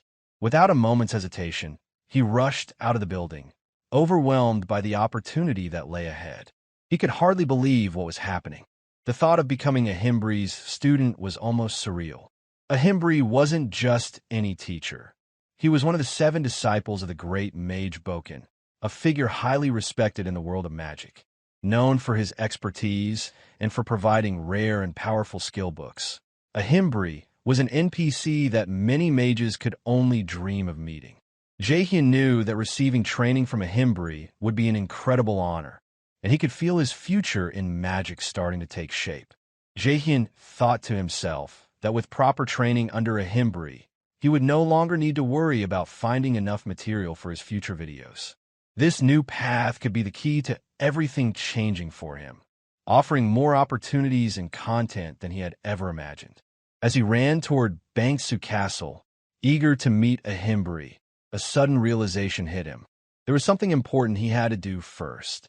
He quickly stopped in his tracks and changed his course, heading to a quiet spot where he could focus. Once in a secluded area, Jaehyeon summoned his skeleton shard skill, which he had neglected to check after his last major battle. He had received some rewards from that fight, and one of them was a special skill that he hadn't sold. This skill had come from the werewolf with the strange eyes, and Jaehyeon was eager to put it to use. He decided to apply the skill to the skeleton fragment. As soon as he did, the system notified him that the skeleton warrior had gained the special trait of werewolf toughness, making it considerably stronger and more durable in battle. Next, Jaehyeon pulled out another item from his inventory, the necklace of the corrupted tracker. Rather than using it on another creature, as he had originally planned, he decided to equip it himself. Immediately, his stats increased, including his strength, agility, and various other class-related attributes. With that, he felt prepared and confident, knowing that he had completed the necessary preparations. But Jaehyeon wasn't done yet. He cast another skeleton shard through two other identical copies. He gave each one specific instructions. Always fight together as a team in battle, and work in harmony without any internal conflict. Satisfied with his orders, he was about to leave when he wondered about the kind of monsters spawned nearby. From the dense forest, a level 25 forest bear suddenly lunged at Jaehyeon, its massive form crashing toward him with surprising speed. Jaehyeon managed to dodge just in time, but his brief moment of relief was cut short as the bear became more agitated, its aggression escalating. Realizing this, Jaehyeon quickly signaled one of his skeletons to retaliate. The skeleton rushed in for an assault, moving with speed, but the forest bear reacted swiftly. With a powerful swipe of its claws, it sent the skeleton flying, crashing to the ground in a heap. Watching this, Jaehyeon's frustration mounted. He had expected more from the skeleton, and internally, he scolded it for making such a direct, obvious attack. He had given clear instructions to approach from the bear's blind spot, not to charge head-on. Without wasting any time, Jaehyeon issued another command to a different skeleton. This one charged at the bear as well, but the result was the same. Once again, the bear reacted with a swift and powerful strike, sending the second skeleton tumbling to the ground, just like the first. Jaehyeon's irritation deepened. He had given explicit instructions, yet the second skeleton had failed to learn from the first. He could hardly believe that both had made the same mistake. The third skeleton, however, stepped forward with an air of overconfidence, seemingly believing it could succeed where the others had failed. Jaehyeon watched with a sliver of hope, hoping this one might prove different, but the outcome was no better. The skeleton lunged at the bear, but the bear's claws struck it down with ease, just as it had with the others. Jaehyeon was left even more frustrated than before. Later, the three skeletons knelt before Jaehyeon, each holding its skull in its hands as if ashamed of their failures. With a sigh, Jaehyeon gestured for them to place their skulls back onto their spine. He took a moment to lecture them, explaining in simple terms that when a monster is attacked, it naturally turns toward the direction of the attack. That's why they needed to approach from the bear's blind spot, not head-on, where it could easily see them coming. Yet, none of the skeletons able to understand Jaehyeon's explanation. As Jaehyeon reflected on the situation, he remembered the effect of the necklace of the corrupted tracker. His skill rank had increased, and he now had the ability to summon 3 skeletons at once instead of just one. This newfound power gave him a sense of progress, though he knew there was still much to learn. Despite the advantage of having 3 skeletons, a new problem has surfaced for Jaehyeon. They still cannot function as a cohesive team. Though they share the knowledge he imparts, they lack an understanding of teamwork and how to coordinate effectively in battle. Worse yet, maintaining all 3 skeletons costs him 3 times the mana, and their performance is subpar, far worse than the original skeleton. Jaehyeon feels disappointed by the outcome. However, there is a small victory. He has reached level 20, just as he had planned. With that milestone achieved, he briefly considers taking a break from making combat videos. Yet, he knows he can't afford to rest just yet. Jaehyeon then orders the skeletons to stand up. They will continue training until they reach Bangsu Castle. He had originally hoped that he could leave the fighting to his summoned minions and enjoy a more relaxed lifestyle, the kind that most necromancers dream of. But the reality is much different. He understands now that, at least for the time being, he must remain on the front lines, directly involved in the battles himself. Meanwhile, inside the Bangsu Castle branch of the Raiders Association, The atmosphere is chaotic. The building is filled with raiders, each one eagerly awaiting the chance to take on their next challenge. When a lone raider emerges from one of the main hallways, the crowd immediately swarms him. Dozens rush toward him at once, hungry to learn what quest he has been given. The energy in the room is frantic, as if they are desperate to snatch up whatever scraps of quests they can find. Jaehyeon stands off to the side, silently observing the scene. To him, the raiders resemble hyenas fighting over a carcass, desperate and greedy. He finds their behavior pathetic, especially since many of them seem to rely on others to do the work for them, rather than putting in any effort themselves. With little interest, Jaehyeon ignored the chaos and heads for the staircase. As he begins to ascend, one of the raiders approaches him, trying to strike up a conversation. Jaehyeon shuts him down immediately with a cold response, knowing that he must keep his true intentions hidden, especially the fact that he is there for the Himbre quest. This is a hidden quest, and if anyone were to find out, they might try to interfere. To avoid drawing any more attention, Jaehyeon pulls out a sealed letter as he climbs the stairs. He hands it to a staff on duty, explaining that he has a letter of recommendation from Hotan. The raider reads the letter briefly, nods in recognition, and directs Jaehyeon to proceed to the second floor. Without hesitation, Jaehyeon moves forward, even as other raiders begin shoving and pushing behind him, shouting that they want to join his party. The staff quickly intervenes, blocking them from following.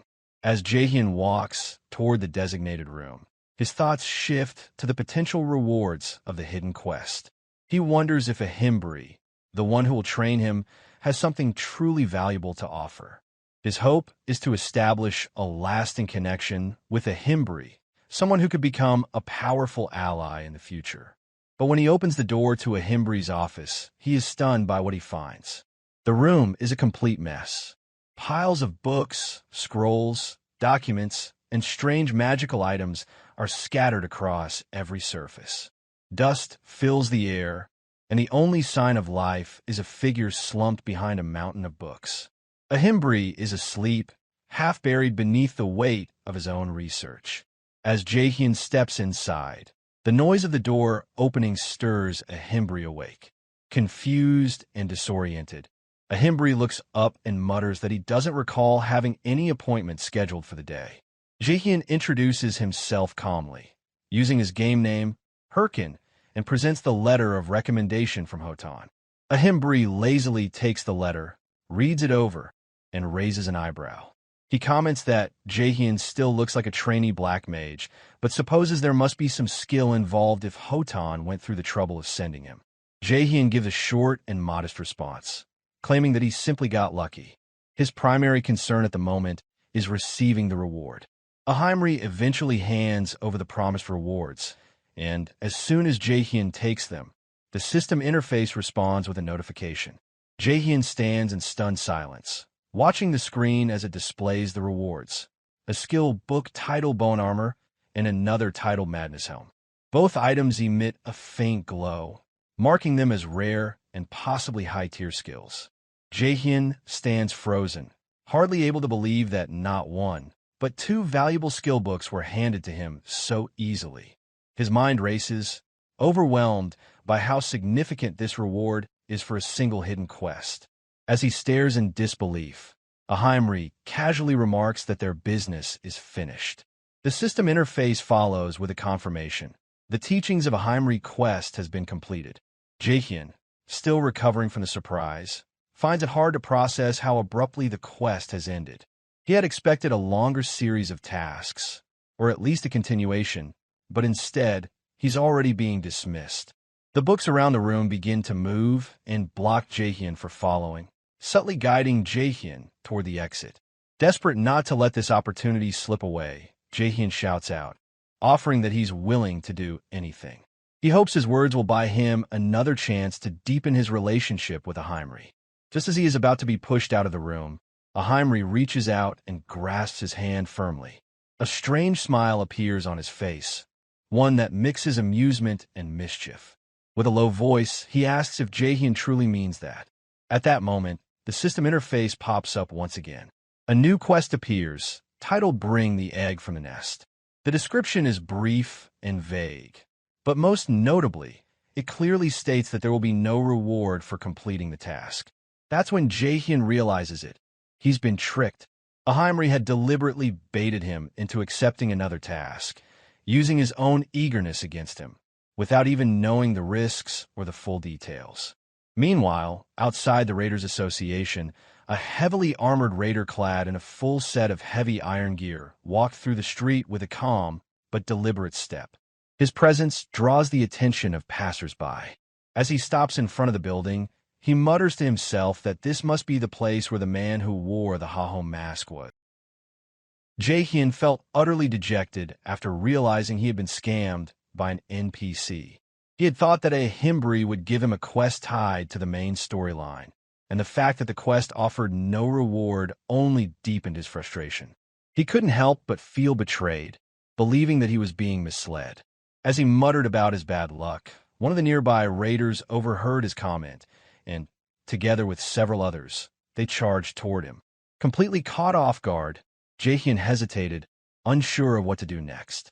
Before he could do anything, an armored knight appeared in front of him, standing between him and pushing the raiders off. The knight spoke calmly, stating that he wanted to talk to Jaehyeon somewhere quiet. Jaehyeon didn't recognize the man, and, instinctively, he prepared to refuse. However, when the knight suddenly addressed him as Mr. Hahom Mask, Jaehyeon's expression turned serious, and his posture stiffened.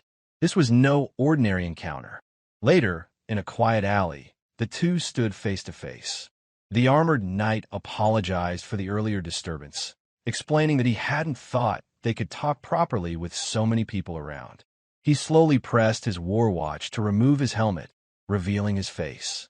Jaehyeon's eyes studied the man's gear, recognizing the high level of craftsmanship. This knight was no ordinary player. He was at least a ranker. Still, Jaehyeon couldn't place him in his memory, and a sense of unease settled in. Who was this man, and how did he know about him? The knight then asked if Jaehyeon was Hahom Mask.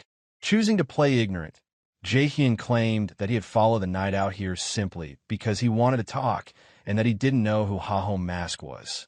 The knight seemed unfazed by the response, but he then asked if Jaehyeon had received a quest from an NPC named Himbre. In response, Jaehyeon challenged him, asking why he should share any information. He even dared the knight, provoking him by suggesting that if the man was so confident, he could risk his account and kill him. Jaehyeon acted this way to test the knight's reaction, to see how far he was willing to go for information.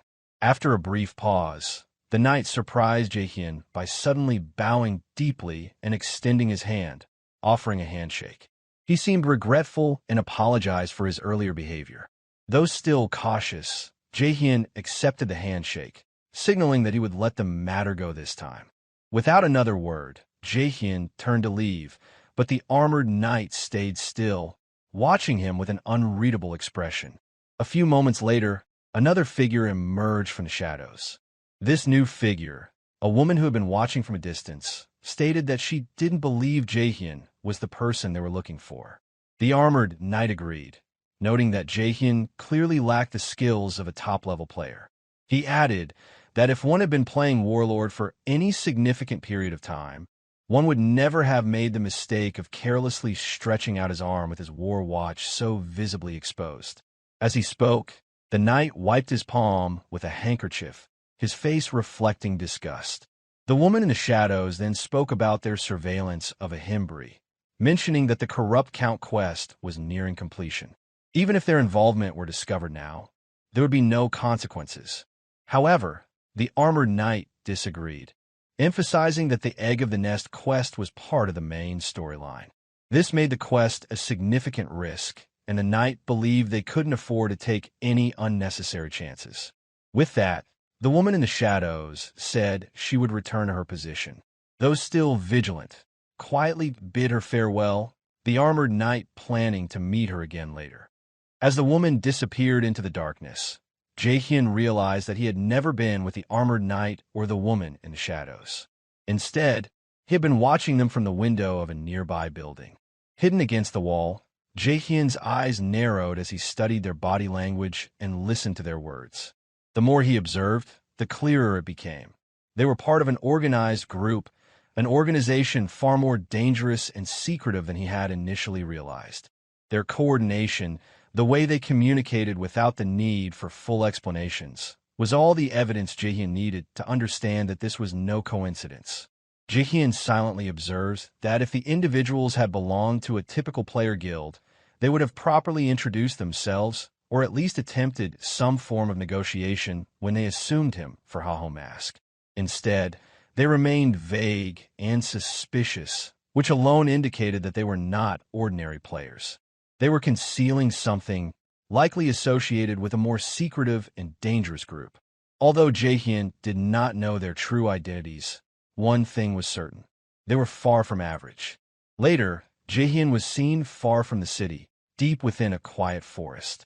He sat alone on top of a tree stump, lost in thought.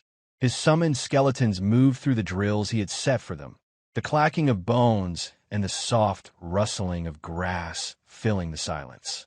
Despite his undead companions continuing their routines, Jaehyeon's mind remained focused on the events from earlier. He recalled the nest egg quest from a Himbre. Initially, it had seemed trivial or unrelated, but now he understood it better. There was something deeper at play, something that both the armored knight and the woman in the shadows knew. It became apparent to him that they must have seen his video, specifically the one where he, as Haho Mask, interacted with the corrupted wolf. That was likely how they tracked him. However, the fact that they had let him go without confirming his identity or attempting to stop him unsettled him. This could only mean one thing. They weren't concerned with who Haho Mask truly was. They were more interested in the quest itself. He couldn't help but feel a growing unease at this realization. Jaehyeon muttered to himself, his voice low and bitter. He couldn't fully comprehend the nature of his strange quest, but something told him that continuing down this path would only lead to further encounters with these mysterious individuals. It seemed as though they were always just one step behind him, waiting for him to make a move. The more he thought about it, the more it unsettled him. He even began to consider stopping his video uploads for a while, at least until he could figure out exactly what he was dealing with. The last thing he needed was to make himself an even bigger target. His frustration grew as he muttered again, wondering why his life seemed to be constantly entangled with such insane individuals. One problem after another, it felt like nothing ever stopped. Meanwhile, far from the forest, Jaehyeon emerged from her high-tech gaming pod. The chamber opened with a faint hiss, bathing the room in soft light.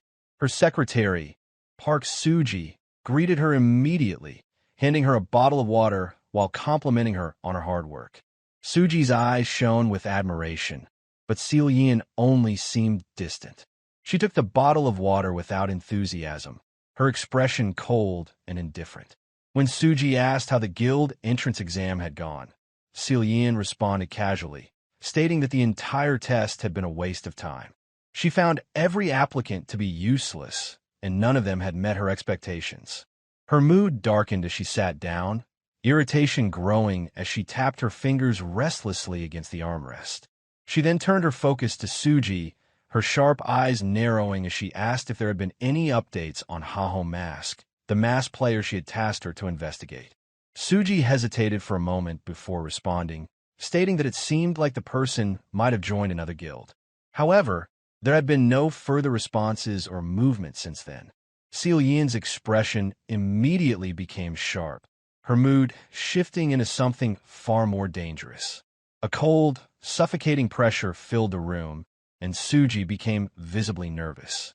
She quickly added that she would investigate further and bring back confirmed information as soon as possible. Jaehyeon gave a curt nod, standing up without looking at Suji. She brushed past her and spoke in a low, firm voice, instructing Suji not to return until she had something concrete. Just before leaving, Jaehyeon paused, turning back slightly to ask what the president had said about the ongoing situation.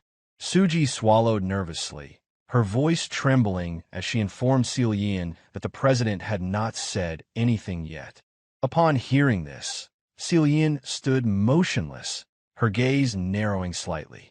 Her voice, when it came, was calm but laced with cold sarcasm. She remarked that the president's silence wasn't because he approved of her actions, but because Warlord, the game, was performing exceptionally well at the moment. She reminded Suji of how, when she had first expressed interest in playing the game, the president had tried to arrange a marriage for her without her consent, as though her future and value had no regard for her own will. His silence now was not approval's profit-driven patience. She was not fooled by this. She understood the game he was playing. It was clear to her that the president's silence was a reflection of his interest in the game's success, not her actions. She knew well that he would never support her unless it was beneficial to him. Without allowing further discussion, Jaehyeon gave Suji a new order. She instructed her to gather a completely fresh batch of applicants and report back to her by the next morning. The order was abrupt and left no room for negotiation. Suji's face drained of color at the impossible deadline, her eyes widening with shock. Her lips parted as if to protest, but she quickly caught herself, muttering under her breath, barely audible, that Jaehyeon really did have a terrible personality. Suji could feel the weight of Jaehyeon's words pressing down on her. It was always like this. There was no room for defiance or hesitation in Jaehyeon's world, only cold, calculating demands. Meanwhile, Jaehyeon arrived at the lizard swamp with his skeleton warriors in tow. His thoughts turned to a Himbre, who was now at Bangsu Castle, and he guessed that the quest must be close by. The quest was about finding an egg, and he figured the monster involved would likely be a bird, reptile, or insect type. Given his current level and abilities, the only place he could explore safely was the lizard swamp. He called one of his skeletons to remind it, to be mindful that the monsters in this area were known to be particularly strong and unpredictable. To prepare himself, he decided to use the skill he had learned earlier, Madness Helm. As he activated the skill, the skeleton's eye sockets glowed red, and a violent red aura began to emanate from it. Jaehyeon was surprised by how powerful the effect appeared. The skill had an intimidating presence, more so than he had anticipated. Curious about its full potential, he decided to test it by ordering the skeleton to attack him. But there was a risk involved. The skill might push the summon into a berserk state, losing all control. He issued a mental command, expecting the skeleton to obey with its usual mechanical precision. However, instead of responding with discipline, the creature began to convulse, its movements becoming erratic and wild. It erupted into a frenzy, behaving in a way that was both unnatural and unsettling. Reacting swiftly, Jaehyeon delivered a heavy punch that connected solidly with the skeleton's skull. The force of the blow sent it hurtling into the sky, before it landed like a ball nearby. Unfazed, Jaehyeon studied the aftermath with narrowed eyes. The berserk behavior seemed like an unintended consequence of the summoning system, or perhaps a flaw in the skill itself. The enhancement had failed to deliver the expected results, and the instability only reinforced his skepticism. A sense of dissatisfaction lingered as he wondered if the skill was more of a trap than an asset. Before he could reflect further, movement stirred behind him. From the thick mists of the swamp, a few figures emerged. A lizard man, towering and reptilian, stepping out of the muck with a guttural growl. Its scaled body glistened with moisture, and its claws flexed in anticipation of the fight. The creature's predatory gaze locked onto Jaehyeon, who acknowledged its presence with a calm glance. Seeing the lizard man as a perfect opportunity to test his newly enhanced skeletons, he extended his hand and began channeling magical energy into the remaining warriors. The enhancement spell took hold, red energy pulsing through their frames, filling them with newfound strength and aggression. A second spell, Bone Armor, activated, causing jagged bone plating to wrap around their forms, reinforcing their fragile structures with a defensive layer. With the transformation complete, Jaehyeon commanded the skeletal warriors to engage the enemy. They charged forward, their movements erratic but purposeful. Without hesitation, they descended upon the lizard man, unleashing a torrent of violent blows, their swords striking with brutal force. The air was thick with the sounds of the battle as the lizard man tried to retaliate, its claws slashing at the skeletons. However, the enhanced warriors pressed on, their relentless attacks overwhelming the creature. The battle intensified as the lizard men struggled to maintain its ground against the skeletal onslaught. Jaehyeon watched the scene unfold, his focus unwavering. This was exactly the kind of test he had been hoping for, a true challenge to see how effective his summons were under real combat conditions. The outcome of this fight would tell him whether his efforts had truly paid off or if there were still flaws in his strategy. The sound of cracking bones and tearing flesh echoed across the swamp as the skeletal fighters relentlessly overpowered their foes. Despite the chaos, their assault remained unwavering. Within minutes, 3 lizard men lay motionless in the muck, their bodies broken under the ferocity of the attack.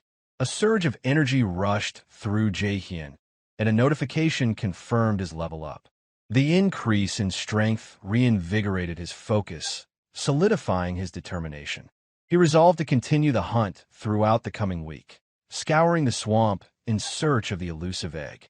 If this region proved to be unrelated to the quest, he planned to relocate without hesitation, driven by the same relentless resolve that he expected from his summoned warriors. Unseen by Jaehyeon, a pair of observant eyes watched from a distance. Perched on a moss-covered rock, a female player observed the scene unfolding before her. Known as Ilia, she was recognized not only for her beauty, but also for her ability to manipulate those around her with ease. Throughout her life, she had moved with confidence, accustomed to admiration and assistance that required little effort. The illusion of control had shaped her experience, and she rarely encountered resistance. However, fate chose an inconvenient moment to humble her. As she shifted to get a better view, her foot slipped on the slick terrain. She lost her balance and fell face first into a shallow puddle of swamp water. Muck splashed across her figure, coating her carefully maintained appearance in grime. Rising slowly, Ilia's frustration mounted as she saw the filth clinging to her in thick layers. Her disdain for the environment deepened, and resentment lingered in her eyes as she took in the surroundings, now more miserable than before. Ilia's presence in the lizard man-infested swamp was the result of another's failure. One of her subordinates, a self-proclaimed slave who had insisted on escorting her to this region to level up, had died almost immediately after they arrived. His incompetence had cost him his life. Now, Ilia found herself stranded in a hostile environment far beyond her current capabilities. Her eyes soon landed on Jaehyeon, who stood out not just for his combat efficiency, but for his composure and strength. The skeletal warriors at his side obeyed his commands without question, and his expression remained calm even in the midst of violence. Ilia saw in him the perfect candidate for her next act. In her mind, he became a new potential tool, just another player to manipulate. She approached him with a practiced limp, clutching her leg with a pained expression. Her posture was fragile, her demeanor submissive, and she projected the image of a wounded beauty in desperate need of help. Confident that no man would turn down such a figure, especially not one like her, Ilia was sure that her charm would win him over. However, Jaehyeon didn't even spare her a glance. Without a word or gesture of acknowledgement, he calmly turned and walked away. His indifference cut deeper than any rejection she had ever received before. Ilia froze, disbelief taking hold. Her gaped open in shock as she tried to make sense of the moment. When the realization finally settled in, that she had been completely ignored, her expression shifted. Anger simmered beneath the surface. She bit her lower lip in frustration, barely restraining the urge to lash out. How could someone, especially someone like him, simply disregard her so easily? Meanwhile, Jaehyeon continued his progress through the region, killing more monsters with his skeletal warriors. His mind remained focused on the hunt, undistracted by the brief encounter with Ilia. The swamp was proving to be more dangerous than he had anticipated, but he remained resolute in his task. He would not stop until he found the egg or determined that the quest led elsewhere. No matter how far he travels, however Ilia persists. She follows him at a distance, still limping and clutching at her supposed injury. Her performance remains unwavering, but Jaehyeon's patience is beginning to wear thin. He is far from oblivious to her presence. In fact, her continued shadowing, despite being clearly ignored, is starting to grate on him. This is a game, he thinks, and she should be playing it properly. Instead, she clings to the outdated belief that someone else will carry her forward, that her mere presence should be enough to draw assistance. His silence has been a form of resistance, a refusal to entertain such laziness. But her persistence is leaving him with no choice. The delay she causes is beginning to act as an obstacle to his progress. Eventually, he halts and turns toward her, his eyes narrowing. He demands to know what she actually wants. Caught off guard by the sudden attention, Ilia softens her posture. Her voice is quiet, fragile as she claims to have dropped her sword in a nearby swamp pit while trying to hunt. The story is simple but crafted carefully to invoke sympathy without appearing too dependent. She insists that she cannot retrieve it herself and needs his help. Jaehyeon agrees coldly, without ceremony. He informs her that once the weapon is retrieved, she is to leave him alone. His tone carries no warmth, no hint of kindness. However, Ilia masks her satisfaction behind a sweet smile and a breathy gratefulness. Internally, her thoughts are triumphant. To her, this small victory is enough. She believes she has broken through his cold exterior, manipulating the situation to her advantage. Soon, Jaehyeon and Ilia arrive at the swamp where her lost sword is supposedly located. Without wasting time, Jaehyeon issues a command to his skeleton warriors. They immediately move forward, stepping into the sludge with jerky precision, toward the sword embedded into the ground. As Ilia begins to express her gratitude in soft tones, her expression shifts ever so subtly. Behind her smile, a calculating thought takes shape. She reasons that necromancers are only as dangerous as their summons. And once separated from them, they are fragile, vulnerable. This belief emboldens her. Without warning, Ilia lunges forward to strike Jaehyeon, while his attention appears to be elsewhere. However, her attack is embarrassingly slow. Before she can even get close, Jaehyeon reacts. In one smooth motion, he grabs her wrist, halts the swing, and hurls her effortlessly into the same swamp from which her sword had been retrieved. The splash is loud and messy, and Ilia's surface is drenched, sputtering, and furious. Her voice trembles with rage as she declares that he won't get away with this, that her elite bodyguards will arrive soon and reduce him to ashes. Jaehyeon laughed as he mocked her, before lazily pointing behind her. Confused and disoriented, Ilia turns her head, only to find several lizard men emerging from the thickets of vines and muck. Their eyes glint with hostile intent, and their low growls vibrate through the humid air. Ilia screams, scrambling to gain footing in the slippery swamp. As the monsters begin closing in, Jaehyeon watches with detached amusement. He remarks that if she intended to scam someone, she should at least have tried harder. Her act had been transparent from the start. With a final glance, he orders his skeletons to move out, muttering that she had wasted enough of his time. As the group prepares to leave, Jaehyeon notices something unusual. The skeletons lag behind as one of them gestured weirdly, its postures oddly expressive. It almost seems as if it is practicing charm techniques, gestures and poses that mimic those often associated with seductive magic. Jaehyeon beats them up in irritation and barks at them to stop learning unnecessary, strange things. He warns them that he will personally destroy them if they continue down this path. Moments later, a notification flashes across his view. It informs him that Ilia has died. Curiously, he also receives assist points for her death. Despite not having dealt the killing blow himself, he raises an eyebrow, but doesn't delve too deeply into the matter. The swamp monsters had simply finished what he hadn't cared to start. As for her claims about bodyguards, he dismisses them with ease. A person like her, he reasons, is all bark and no bite. For him, the threat was hollow. What Jaehyeon doesn't realize, however, is that a group of well-armed players are watching the entire sequence unfold through a shared recording feature. These are the very fans Ilia spoke of, her actual love slaves, scattered across different regions in attempt to follow her until they got the video. Their faces remain unreadable as they replay the footage of Jaehyeon commanding his skeletons. The group observes in silence, their expressions betraying nothing, yet their intentions are clear. Deep within the dense forest, Jaehyeon stood over a man who knelt helplessly before him, his sword deeply embedded in the man's chest. This man was revealed to be one of Ilia's former slaves, still murmuring in a barely coherent voice about taking revenge on her behalf. Irritated and confused by the man's persistence, Jaehyeon questioned aloud why someone would go to such extremes for Ilia. He wondered what the man hoped to achieve. Perhaps he believed that avenging Ilia would earn her favor or affection. The man responded with a wild, hysterical laugh, his eyes wide and filled with a dangerous obsession as he declared his love for Ilia.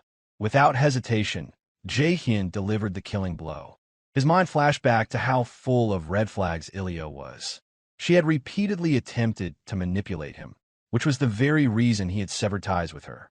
He had never taken her warnings seriously, especially those about her bodyguards seeking him out. But now, it was clear she had not been bluffing at all. Ilia played the victim masterfully, stirring up her loyal fans with her performance. Because of this act, Jaehyeon found himself confronted daily by her devoted followers, growing more and more frustrated with each encounter. Not only was he anxious from his inability to find new quests, but now a relentless pack of obsessed fans was actively hunting him down. For a fleeting moment, he considered seeking out Ilia to finish her off once and for all, but quickly dismissed the dangerous idea, realizing it would only land him in deeper trouble. At that instant, he gathered the loot from his defeated opponent. The system interface flickered to life, displaying his rewards: an ownerless war watch, 5,000 gold, goblin leather boots, and a rare necklace known as the Necklace of Promise. Jaehyeon recalled that this necklace could be sold for a hefty sum of 800,000 won. Both he and his loyal skeleton companion felt a surge of excitement. For the first time in a while, it seemed possible to afford a fancy dinner that night. Just then, another of Ilia's fanatics spotted Jaehyeon. Seizing the opportunity to provoke, Jaehyeon boldly took responsibility for killing Ilia, hoping to draw the lone opponent into a quick and manageable fight. However, his confidence quickly waned when dozens of hostile figures emerged from the trees, armed and radiating dangerous intent. The smug expression on his face hardened into alarm as the full gravity of the situation became clear. He and his skeleton companion immediately turned and fled, the angry mob surging after them with relentless determination. As he ran, Jaehyeon was overwhelmed by disbelief and frustration. He had never imagined so many would be so deeply obsessed with Ilia, enough to form what looked like a small army. Hoping to slow their pursuit, he ordered his skeletons to intercept the attackers. But his brief glimmer of hope vanished when one enemy effortlessly shattered his summoned skeletons with a single powerful strike.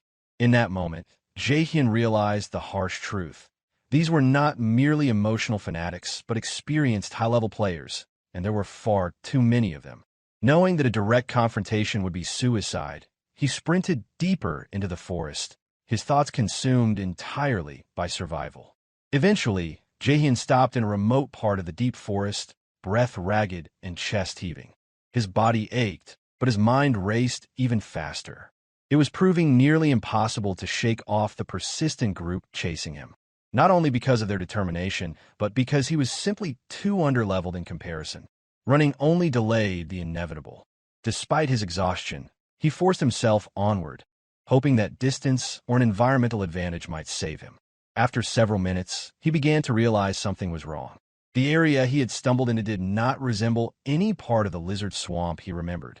The trees here were taller and seemed to look older, the fog thicker, and the usual sounds of wildlife eerily muted. Despite spending days exploring this region thoroughly, combing through every corner in search of quests or loot, he had never seen this area before. A flicker of realization crossed his face as he finally understood that he had crossed into a hidden or previously inaccessible section of the map. Meanwhile, The group pursuing him arrived nearby, their eyes sharply scanning the dense surroundings for any sign of their target.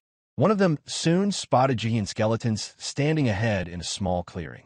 Instead of engaging in combat or fleeing, the skeletons performed awkward, eerie dance that seemed to mock the pursuers' efforts. The hunters came to an immediate halt, confused and momentarily speechless. Then, overcome with rage, one of them interpreted the display as a personal insult and charged forward, sword raised, ready to destroy the mocking summoned warriors. However, as he crossed the clearing, the swarm's surface erupted beneath him, and before he could react, an enormous, thick tongue suddenly lashed out from the shadows and grabbed him with swift movements. In an instant, he was yanked into the creature's mouth. The remaining pursuers froze in horror as a monstrous creature slithered into view, towering, scaled, and exuding a suffocating, oppressive presence. Recognition dawned on one of the hunters, who stammered out the name of the beast. A dragon lizard with level 40, the boss monster of the lizard swamp. Jaehyeon remained hidden behind a large tree, watching the terrifying scene unfold. He had never imagined this part of the map would turn out to be the lair of the dragon lizard. The dragon lizard was notorious as a powerful boss monster, famed for its extremely high defense, massive health pool, and deadly, devastating attacks. Usually, defeating it required a full party of around 20 players, all near level 40, battling with great difficulty. From what Jaehyeon had heard before arriving here, the raid on the dragon lizard had already been completed some time ago, so the boss monster was not expected to still be present in this field. However, if someone involved in a related quest stepped into the area, the dragon lizard would respawn, triggered by the presence of such a player. Jaehyeon grew certain this location was the intended place for the quest given by a Himbre. As he stayed hidden, his thoughts lingered on how a Himbre had sent him to complete this dangerous mission, one involving defeating such a terrifying creature and retrieving its egg. Despite being only a level 20 player, the mission frustrated and irritated him, especially given a Himbre's high expectations. Fortunately, the situation had allowed Jaehyeon to gather a few capable cannon fodders, offering hope that the mission might yet succeed. Meanwhile, one among the fodders suggested to the others that the dragon lizard was simply too strong, recommending retreat. But Jaehyeon was determined not to allow that. He quickly activated his enhancement skill to strengthen his summoned skeletons and ordered them to block the path, preventing any chance of escape. Not long afterward, the dragon lizard struck again, taking down one of Jaehyeon's allies. In the confusion, Jaehyeon seized the opportunity to break into a run, but the others quickly spotted him and began chasing. Using the distraction to his advantage, Jaehyeon rushed into the now empty nest, hoping to locate the dragon lizard's egg. However, upon reaching the center of the nest, there was no egg in sight. He scanned the area carefully and eventually discovered a strange-looking stone marked with a purple symbol on its surface. It did not resemble an egg, but looked more like a mysterious artifact. Yet something about it drew his attention. At that very moment, a system notification informed him that one of his skeleton summons had been destroyed. He immediately realized that the dragon lizard must be returning after detecting an intruder. Jaehyeon knew he was out of time and had no chance to continue searching. Still hiding behind a tree near the nest, he watched as the dragon lizard re-emerged and let out a loud, piercing howl. Certain that he could no longer search the nest for the dragon lizard's egg, Jaehyeon decided he had no other option but to take the strange stone marked with purple, even though it was clearly not an egg, and bring it back to a Himbre.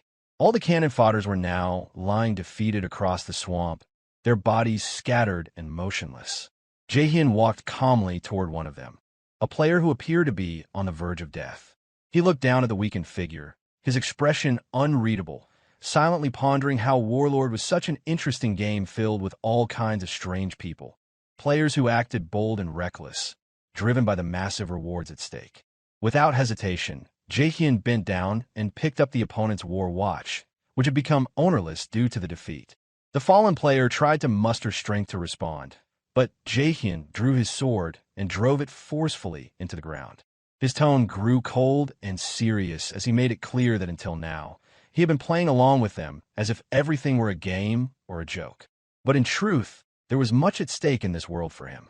He warned that if they ever bothered him again, There would be no mercy or leniency for them. This warning was not just for them, but also for Ilia, the one connected to their group.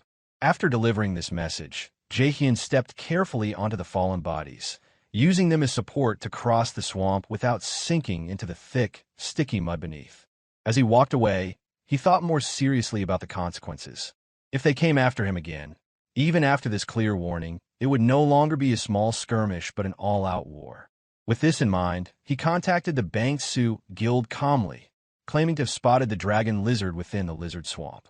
He offered to sell the exact location of the boss monster for 100,000 gold, fully aware that this kind of information was extremely valuable to high-level guilds. Later, Jaehyeon arrived at a Himbre's office, delivering the strange purple-marked stone. His steps were tense and cautious, filled with hope that this was the correct item since he did not want to search the vast map all over again. A Himbre took the stone and examined it closely, his expression unreadable for a long moment. Finally, after an uncomfortable silence stretched, a Himbre confirmed that this was exactly the item he had been looking for. Jaehyeon felt a wave of relief and excitement rush over him, the pressure lifting from his shoulders.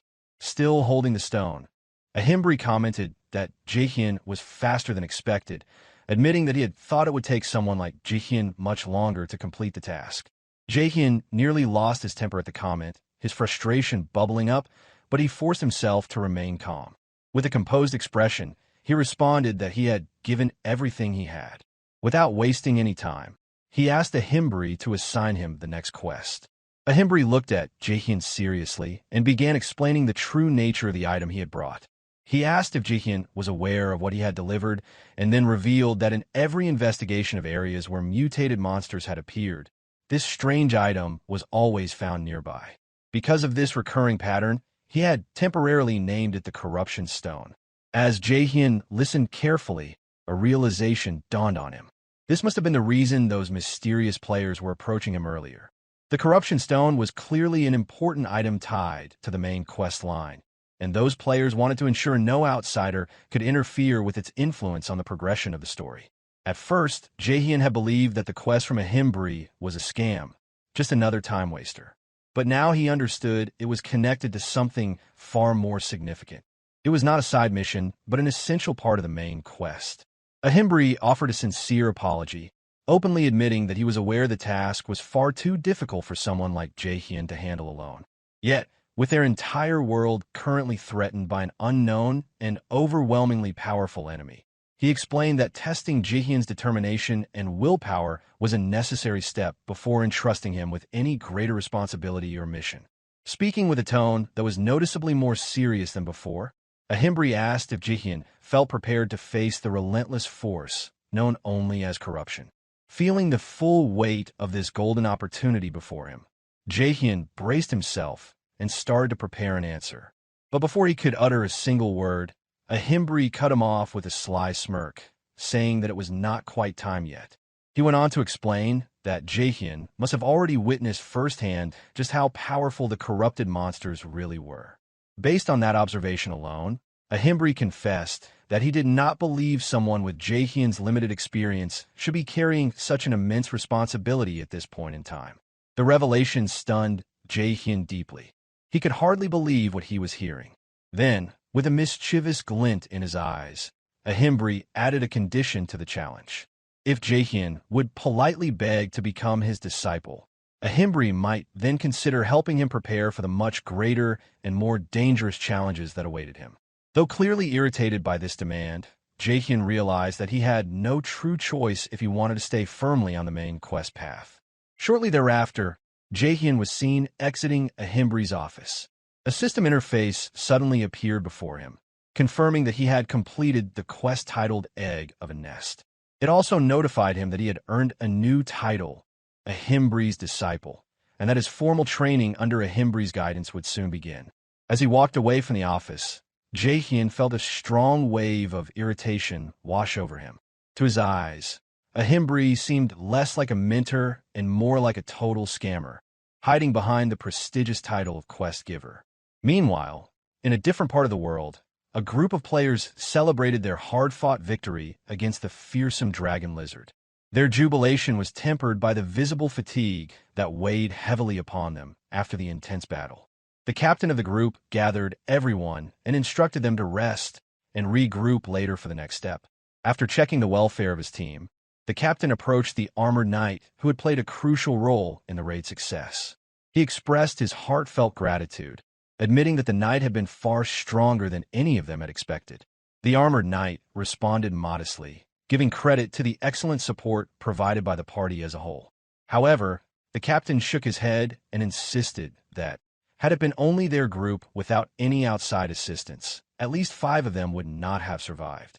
He explained that he had initially been skeptical of the idea of hiring paid players as helpers for boss raids, but after witnessing the results firsthand, he was glad he had made that decision. As a gesture of thanks, the captain offered the knight additional rewards beyond the agreed compensation. But the armored knight refused without hesitation.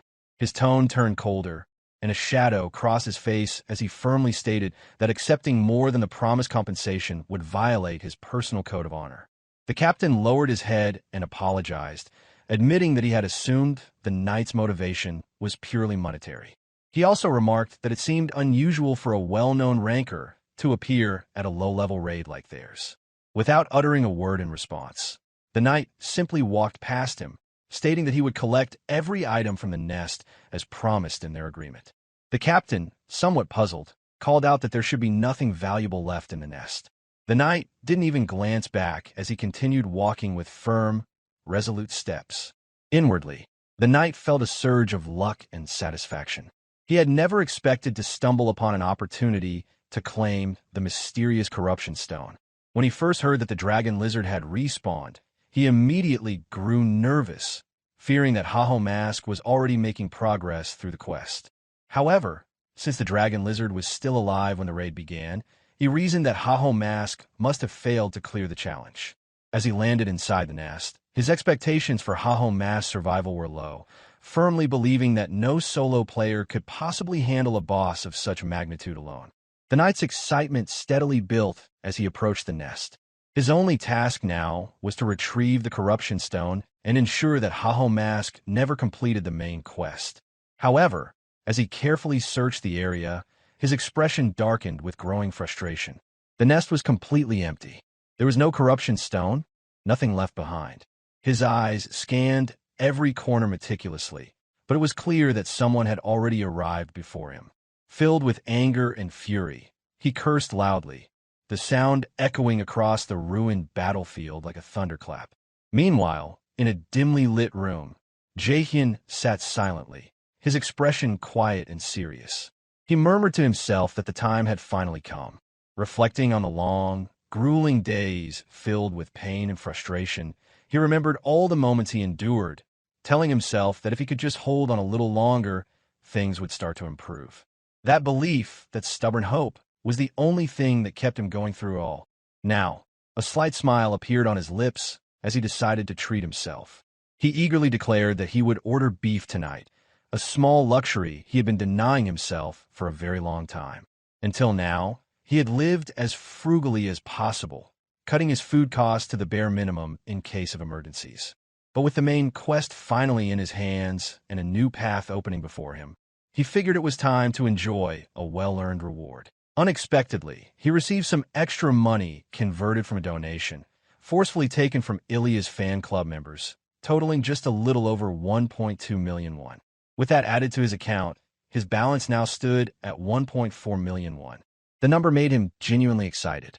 For a brief moment, everything felt worthwhile, but the moment didn't last long. One by one, system notifications began popping up on his phone, debit alerts from unpaid debts, overdue utility bills, and rent reminders. His excitement quickly faded into disbelief as he watched his balance shrink rapidly until all that remained was a pitiful 856 won. His frustration flared up as he realized that he couldn't even afford a basic meal anymore, let alone the meat for dinner he had just promised himself. As he sat in silence, another notification appeared. It was a message from Ramani, asking if he had decided to quit making video entirely. Jaehyeon picked up his phone, curiosity washing over him as he remembered he hadn't updated anyone about his situation. He hadn't had the time or energy to make new videos, and strange, dangerous people were actively targeting him now. He began typing a response, but stopped midway, frustrated having no money. He wondered if it even mattered anymore whether people like that were worth fearing when he was literally on the brink of starvation. The pressure, the fear, the expectations, they all felt meaningless now. He was tired of playing it safe, tired of living in constant fear. If the world wanted to throw monsters and freaks at him, he would face them all his own way. In a dark, eerie place filled with crooked tombstones and an unsettling silence, Jaehyeon entered once again, flanked by his summoned skeletons. He stepped forward with steady resolve as the cold, emotionless system interface appeared before him, confirming that he had entered the forest of the Jaehyeon had not entered the forest of the dead for a very long time, even though he had visited frequently during his beginner days in a past life. Despite his familiarity, the forest still felt eerie and unsettling, filled with an ominous atmosphere that made the hairs on his neck stand up. He thought this place was probably the best location to gain valuable experience points. The spooky environment also made it an ideal backdrop for his video, which would surely attract attention from viewers. Turning to his summoned skeletons, Jaehyeon prepared himself carefully for the hunt ahead. He announced that they would be hunting right here and introduced another member of the summoned party, a skeleton mage. He explained that magic would now be incorporated into their strategy and instructed the skeletons to cooperate with the mage closely to ensure success. Jaehyeon had been able to summon an additional skeleton after receiving a skill from the scammer Himbre the moment he became his disciple. As Jaehyeon's skill mastery increased, the skeleton mage's abilities would grow, allowing it to cast more advanced and powerful spells essential for their survival and success in battle. Inwardly, Jaehyeon cursed the fact that his mana was already running low. With 3 summoned skeletons active, adding the mage to the party would significantly increase his mana consumption, leaving little room for error or extended fighting. After a brief period of preparation, Jaehyeon gave the command to hunt skeleton monsters. Almost immediately, a skeleton hand shot out from beneath the earth, signaling the arrival of more skeleton monsters sensing the presence of a player in their territory. Level 33 skeleton mobs appeared, glowing with a reddish hue and displaying a wild, vicious nature. Jaehyeon saw them as simple mobs, but the summoned skeletons regarded these monsters as their own kin, refusing to treat them like ordinary enemies. When his skeletons refused to move forward, Jaehyeon demanded to know what they were doing and ordered them to attack the monsters without hesitation. Despite their limited intelligence, the skeletons instinctively resisted the idea of harming their own kind, feeling dejected and conflicted by the command. The monsters staggered forward, and Jaehyeon explained that undead creatures possessed traits quite different from normal monsters, something the skeletons would understand once the battle began and the true nature of the fight was revealed. Disappointed, Jaehyeon turned to find his skeletons hiding behind any available cover, shaking as if afraid to face the fight ahead. Growing irritated, he snapped his fingers sharply and repeated his command to hunt the monsters without delay or excuses. With no other option left, the OG skeleton charged forward courageously, while the remaining 3 stood at attention, ready to follow orders. With repeated and practiced attack motions, the OG skeleton swung its sword down in a vertical slash, expressing sadness through tears that, although not real, conveyed a deep emotional struggle with the task at hand. The sword struck the monsters with force, tearing through their skeletal forms and breaking their bones apart. Yet the sorrow of slaying its own kin vanished instantly when the skeleton saw one monster radiate a deadly aura and continue advancing relentlessly toward it. Jaehyeon's summoned skeleton recoiled in shock, clearly frightened by the terrifying sight it had just witnessed. Jaehyeon's voice rang out firmly, reminding his summoned troops that ordinary attacks would be ineffective against these enemies. That was why different, more precise strategies were essential to overcome such monsters. With determination, Jaehyeon stepped forward and took out a rare-class weapon known as the Mage's Hammer. Laughing manically, he struck the skull of the first skeleton monster with fierce force, his expression showing no restraint or hesitation. The powerful blow sent the monster's skull off from its spine. As the skull flew, it disappeared behind the thick, misty clouds cloaking the forest. The monster's body began to crumble and disintegrate into dust. Jaehyeon expressed his satisfaction, praising the effectiveness of his strike. Turning back to his summoned skeletons, he explained that the key to defeating these foes was to focus on hammering their heads. However, instead of understanding, he found his skeletons clutching their own skulls anxiously, as if afraid they would lose them the same way. Despite their confusion, Jaehyeon pressed on, declaring that today's goal was to hunt down 100 skeleton monsters within 100 minutes. Wearing a chilling and menacing smile, he warned that failure would mean abandonment. He would leave them behind without hesitation. The threat had an immediate effect. The 4 summoned skeletons charged forward to hunt their own kind, not out of loyalty, but out of fear of the consequences if they failed. The hunt proceeded swiftly, but sadness lingered in the air. Each warrior skeleton wielded a heavy hammer, striking down skeleton monsters one after another with surprising efficiency. Jaehyeon mused aloud that he had expected it would take them longer to master the unfamiliar weapon, but they were performing far better than anticipated. Feeling hopeful, Jaehyeon thought that the video he was recording should be a great success. With that in mind, he considered contacting Romani beforehand to share the video. Suddenly, a deep rumble echoed through the forest. Massive monsters approached, their heavy footsteps shaking the earth as they drew closer. Before Jaehyeon now stood a level 35 skeleton warrior, radiating a far stronger chaotic reddish aura than the other monsters. Its piercing gaze locked onto Jaehyeon, marking him as the target. Despite the looming threat, Jaehyeon remained calm and resolute. He knew that the skeleton warrior was a rare elite monster, one that spawned randomly or perhaps after a certain number of skeletons were slain. However, Jaehyeon viewed the situation differently. Charging forward with his skeleton squad, he saw the elite monster as merely an obstacle, a source of valuable meat for his dinner. His mind wandered to how best to prepare the meat, debating between grilling it or cooking a tender steak.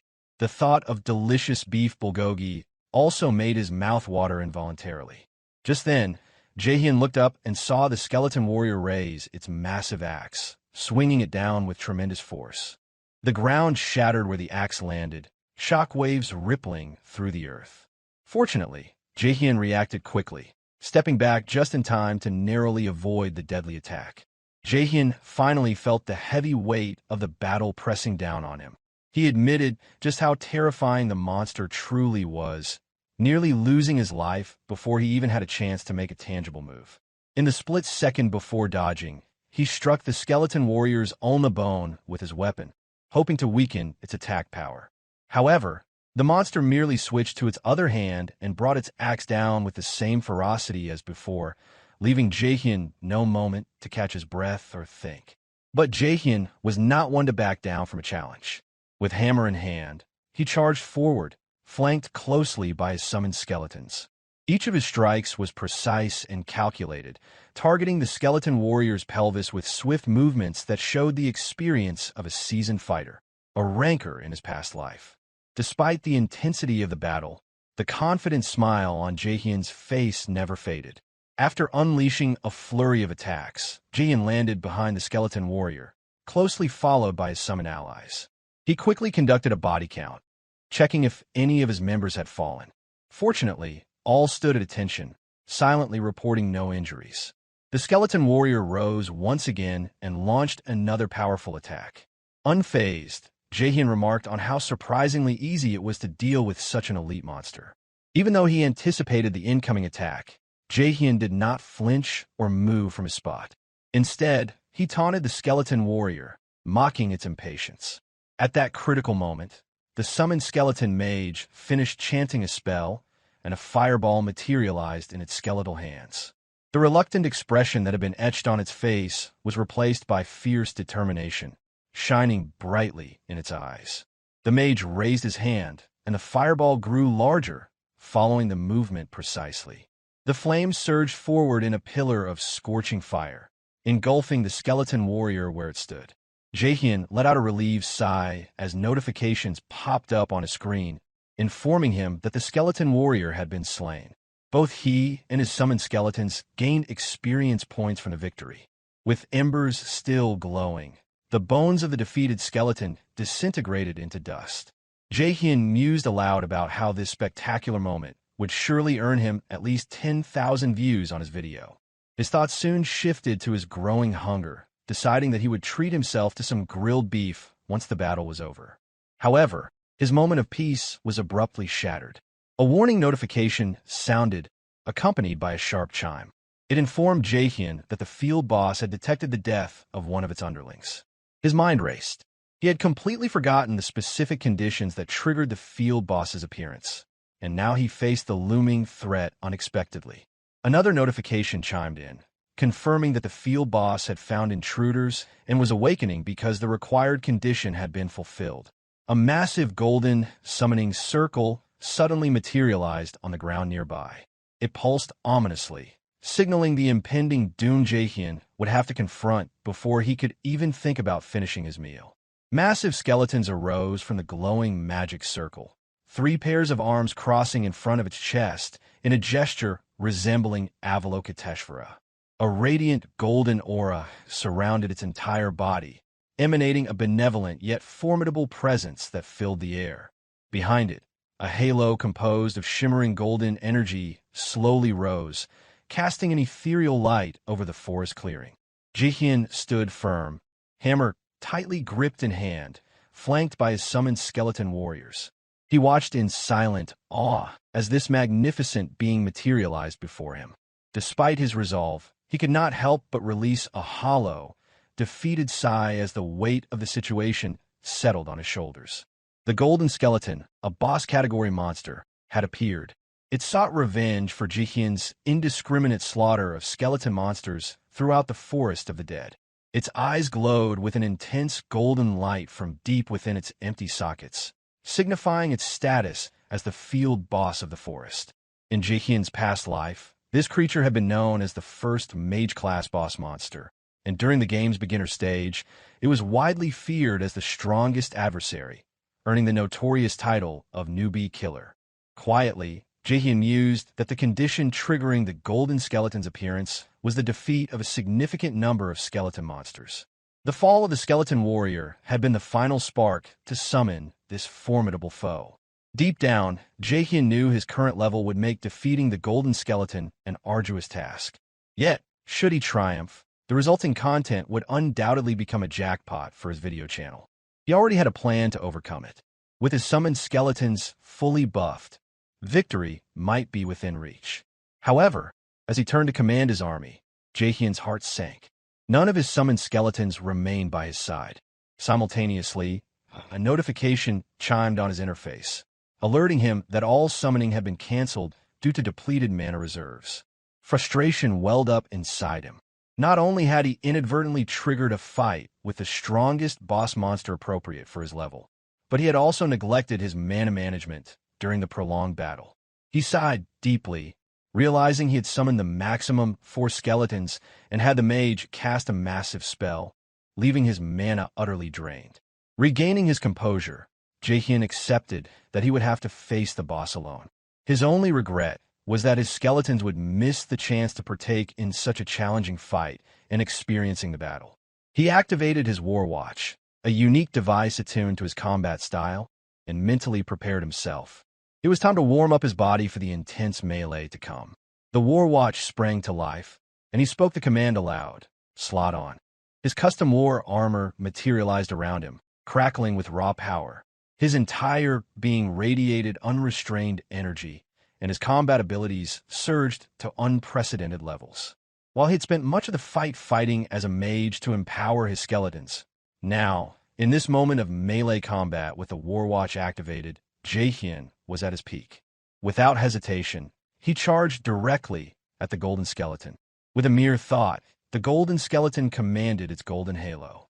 A low, resonant hum echoed through the forest as the aura intensified, signaling the beginning of a deadly confrontation. As the golden skeleton opened its massive jaw, it seemed to voice a powerful incantation, unleashing a devastating spell against the puny human who dared to hunt its subordinates mercilessly. A barrage of golden beams shot down toward Jaehyeon as he charged forward, dodging with remarkable agility. The beams slammed into the ground where he had just stepped, destroying everything caught within their radiant paths. Jaehyeon thought to himself that a single hit from one of those beams would be enough to kill him instantly, and the golden skeleton had fired many of them in rapid succession. It was no wonder the creature was called the Newbie Killer. If it kept casting spells like that, Jaehyeon stood no chance of victory. Fortunately, Jaehyeon already had a strategy in mind. He leapt high into the air, pulling back his hammer, preparing to strike at the monster's weak spot. With a mighty swing, he shattered one pair of the golden skeleton's hands. One of its weaknesses was how brittle its bones were, and this attack had significantly weakened its spellcasting ability.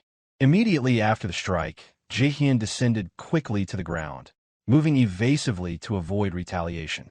The hands that the golden skeleton held together in a prayer-like position were the source of the magical halo that allowed it to cast devastating spells. By destroying one of these pairs, one of its magic circles scattered into the air. Only 2 magic circles remained glowing on its back, meaning Jaehyeon had 2 more pairs of hands to destroy if he wanted to stop the monster's magic. Jaehyeon had studied the golden skeleton's attack patterns closely and knew that these magic circles were intrinsically linked to its hands. His plan was simple: destroy all the hands, and the monster would be powerless. Suddenly, the golden skeleton began to act unpredictably. Jaehyeon frowned in surprise as a notification appeared, informing him that the boss had locked its gaze on him. 2 more notifications quickly followed, indicating that the field boss had seen through his tactics and was now gauging his skill level. In response, the golden skeleton moved its remaining 4 hands into a complex pattern. As it completed the motion, a purplish, chaotic aura crackled across its body, mingling with its golden light. The effect was unsettling, making the monster appear both saintly and demonic. Confusion washed over Jaehyeon as he cursed quietly, unsure of what had gone wrong in his plan. Without warning, a powerful purplish beam shot forth, hurtling straight toward him. The beam's destructive force pulverized the ground where Jaehyeon had stood moments before. Fortunately, he was quick enough to dodge, sprinting frantically for his life. As he fled, Jaehyeon cursed under his breath, questioning the new attack and what the golden skeleton's true power might be. No response came, only the relentless beam tracing his retreat, rapidly closing the distance.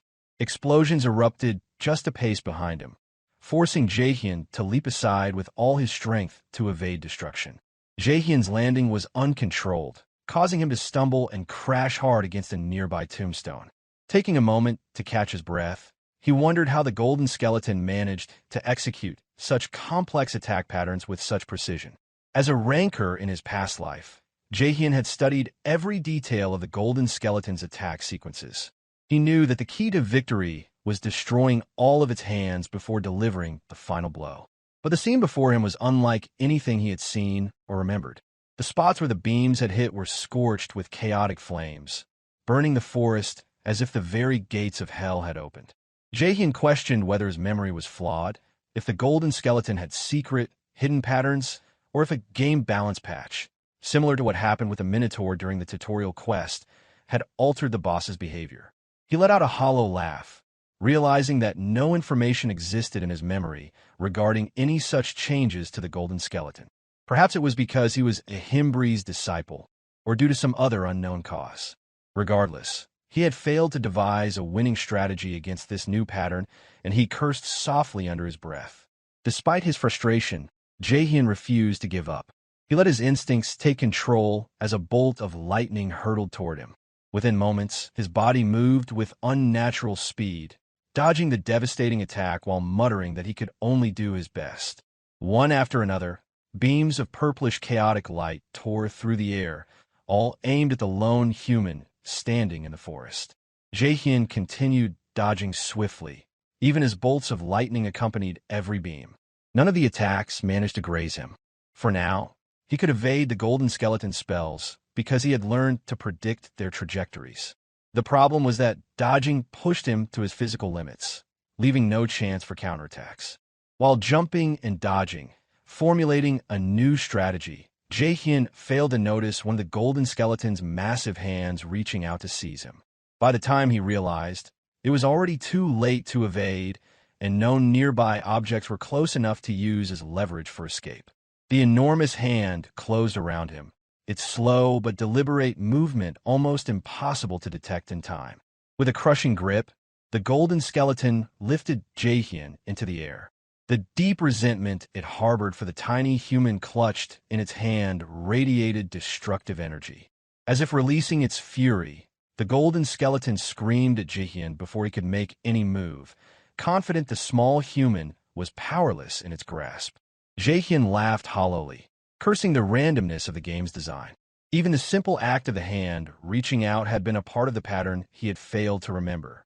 Jaehyeon faced an immediate threat as the golden skeleton summoned a massive golden magic circle directly before his face, preparing to cast a devastating beam of light designed to burn him completely. Despite the looming danger, Jaehyeon smiled confidently, recognizing this moment as an opportunity for a counterattack that had unexpectedly appeared. He quickly activated one of his most powerful skills, known as Demon's Curse. With the distance between them closing following the golden skeleton's last assault, the skill took effect, significantly reducing the boss's stats by 13%. Jaehyeon immediately freed himself from the monster's grasp and leapt toward its head with purpose. Using the momentum, he pulled his arm back, ready to strike a decisive final blow. He summoned all his strength, remembering the effort it took to find a chance to counterattack. Now that the opening had revealed itself, he was determined not to let it slip away. His fist glowed brightly with the full force of his combat abilities. Offering his thanks for the opening to the formidable golden skeleton, Jaehyeon's punch landed true, leaving a shimmering trail of bluish aura as they descended onto the ground. A deafening explosion followed, filling the forest with a shockwave. The golden and chaotic energies that once roared around the battleground had already vanished, replaced only by the glow of Jaehyeon's bluish aura enveloping the area. The golden skeleton's colors faded quickly, its bones crackling loudly before beginning to disintegrate into fine dust. With a confident smile, Jaehyeon announced to his invisible audience that the boss had been defeated. As he landed on the ground, a massive golden magic circle appeared once more, swallowing the remaining bones of the golden skeleton. Multiple notifications chimed in succession, informing Jaehyeon of his hard-earned victory and the pouring rewards that followed. Experience points rushed in, leveling him up. Massive amounts of gold filled his account, accompanied by the prestigious title Skeleton Destroyer. When the dust finally settled, Jaehyeon let out an awkward laugh, amazed at the roller coaster of emotions he had experienced, starting from running out of mana to facing unfamiliar attack patterns from a boss he didn't even remember existed. He recalled his status window and noticed that, except for stamina, which resembled that of a mage, all his other stats were impressively high for his level. His strength, in particular, matched that of a true warrior. Unable to contain his excitement, he celebrated loudly upon realizing that his thorough hunting of the Forest of the Dead had pushed him to level 36. At the same time, Jaehyeon acknowledged that if he continued allocating his stats the same way, problems would inevitably arise. Being a necromancer, he had invested the bare minimum into mana. Even with every title and piece of equipment he had acquired to boost it, his total mana pool was still insufficient to sustain 4 summoned skeletons for extended hunts. Until now, he had managed to get by with as many titles and rapid leveling pace. But now that he had more skills to use, he knew it would no longer be enough. Jaehyeon had increased his strength stats with the intention of training skeleton warriors to fight alongside him, but it became meaningless if those warriors disappeared because he couldn't sustain them with his current mana reserves. His frustration grew again as he realized he had already acquired every mana-related title available at his current level. He longed for better equipment, but lacked the funds to obtain it. Accepting the situation, he decided to let things take their course, uncertain of the outcome, but hopeful it would eventually work out somehow. For the immediate task, he needed to send the video recording of his complete raid through the Forest of the Dead to Romani, and then reach level 40 as quickly as possible to continue a Himbre's mission. The thought of enjoying grilled beef added a spark of happiness to his mood. After some time, Romani finally completed editing Jaehyeon's video in her room. She punched her plush toy repeatedly, shouting about how insanely impressive Jaehyeon's accomplishment was. Soon after, she jumped around excitedly, continuing to praise how incredible it was that Jaehyeon had defeated a boss monster of a higher level than himself without taking a single hit. Additionally, he had managed to pull off such a feat spontaneously, without any prior practice or preparation. Once she finished expressing her amazement, she reflected on Jaehyeon's remarkable talent. The raw footage was already so impressive that her editing work was minimal and straightforward. Her last task was to send a video to Jaehyeon, although she wavered between several titles she thought would best suit the video's content. Finally, with a bright smile, she decided to send the video with the suggested title Emperor of Soul.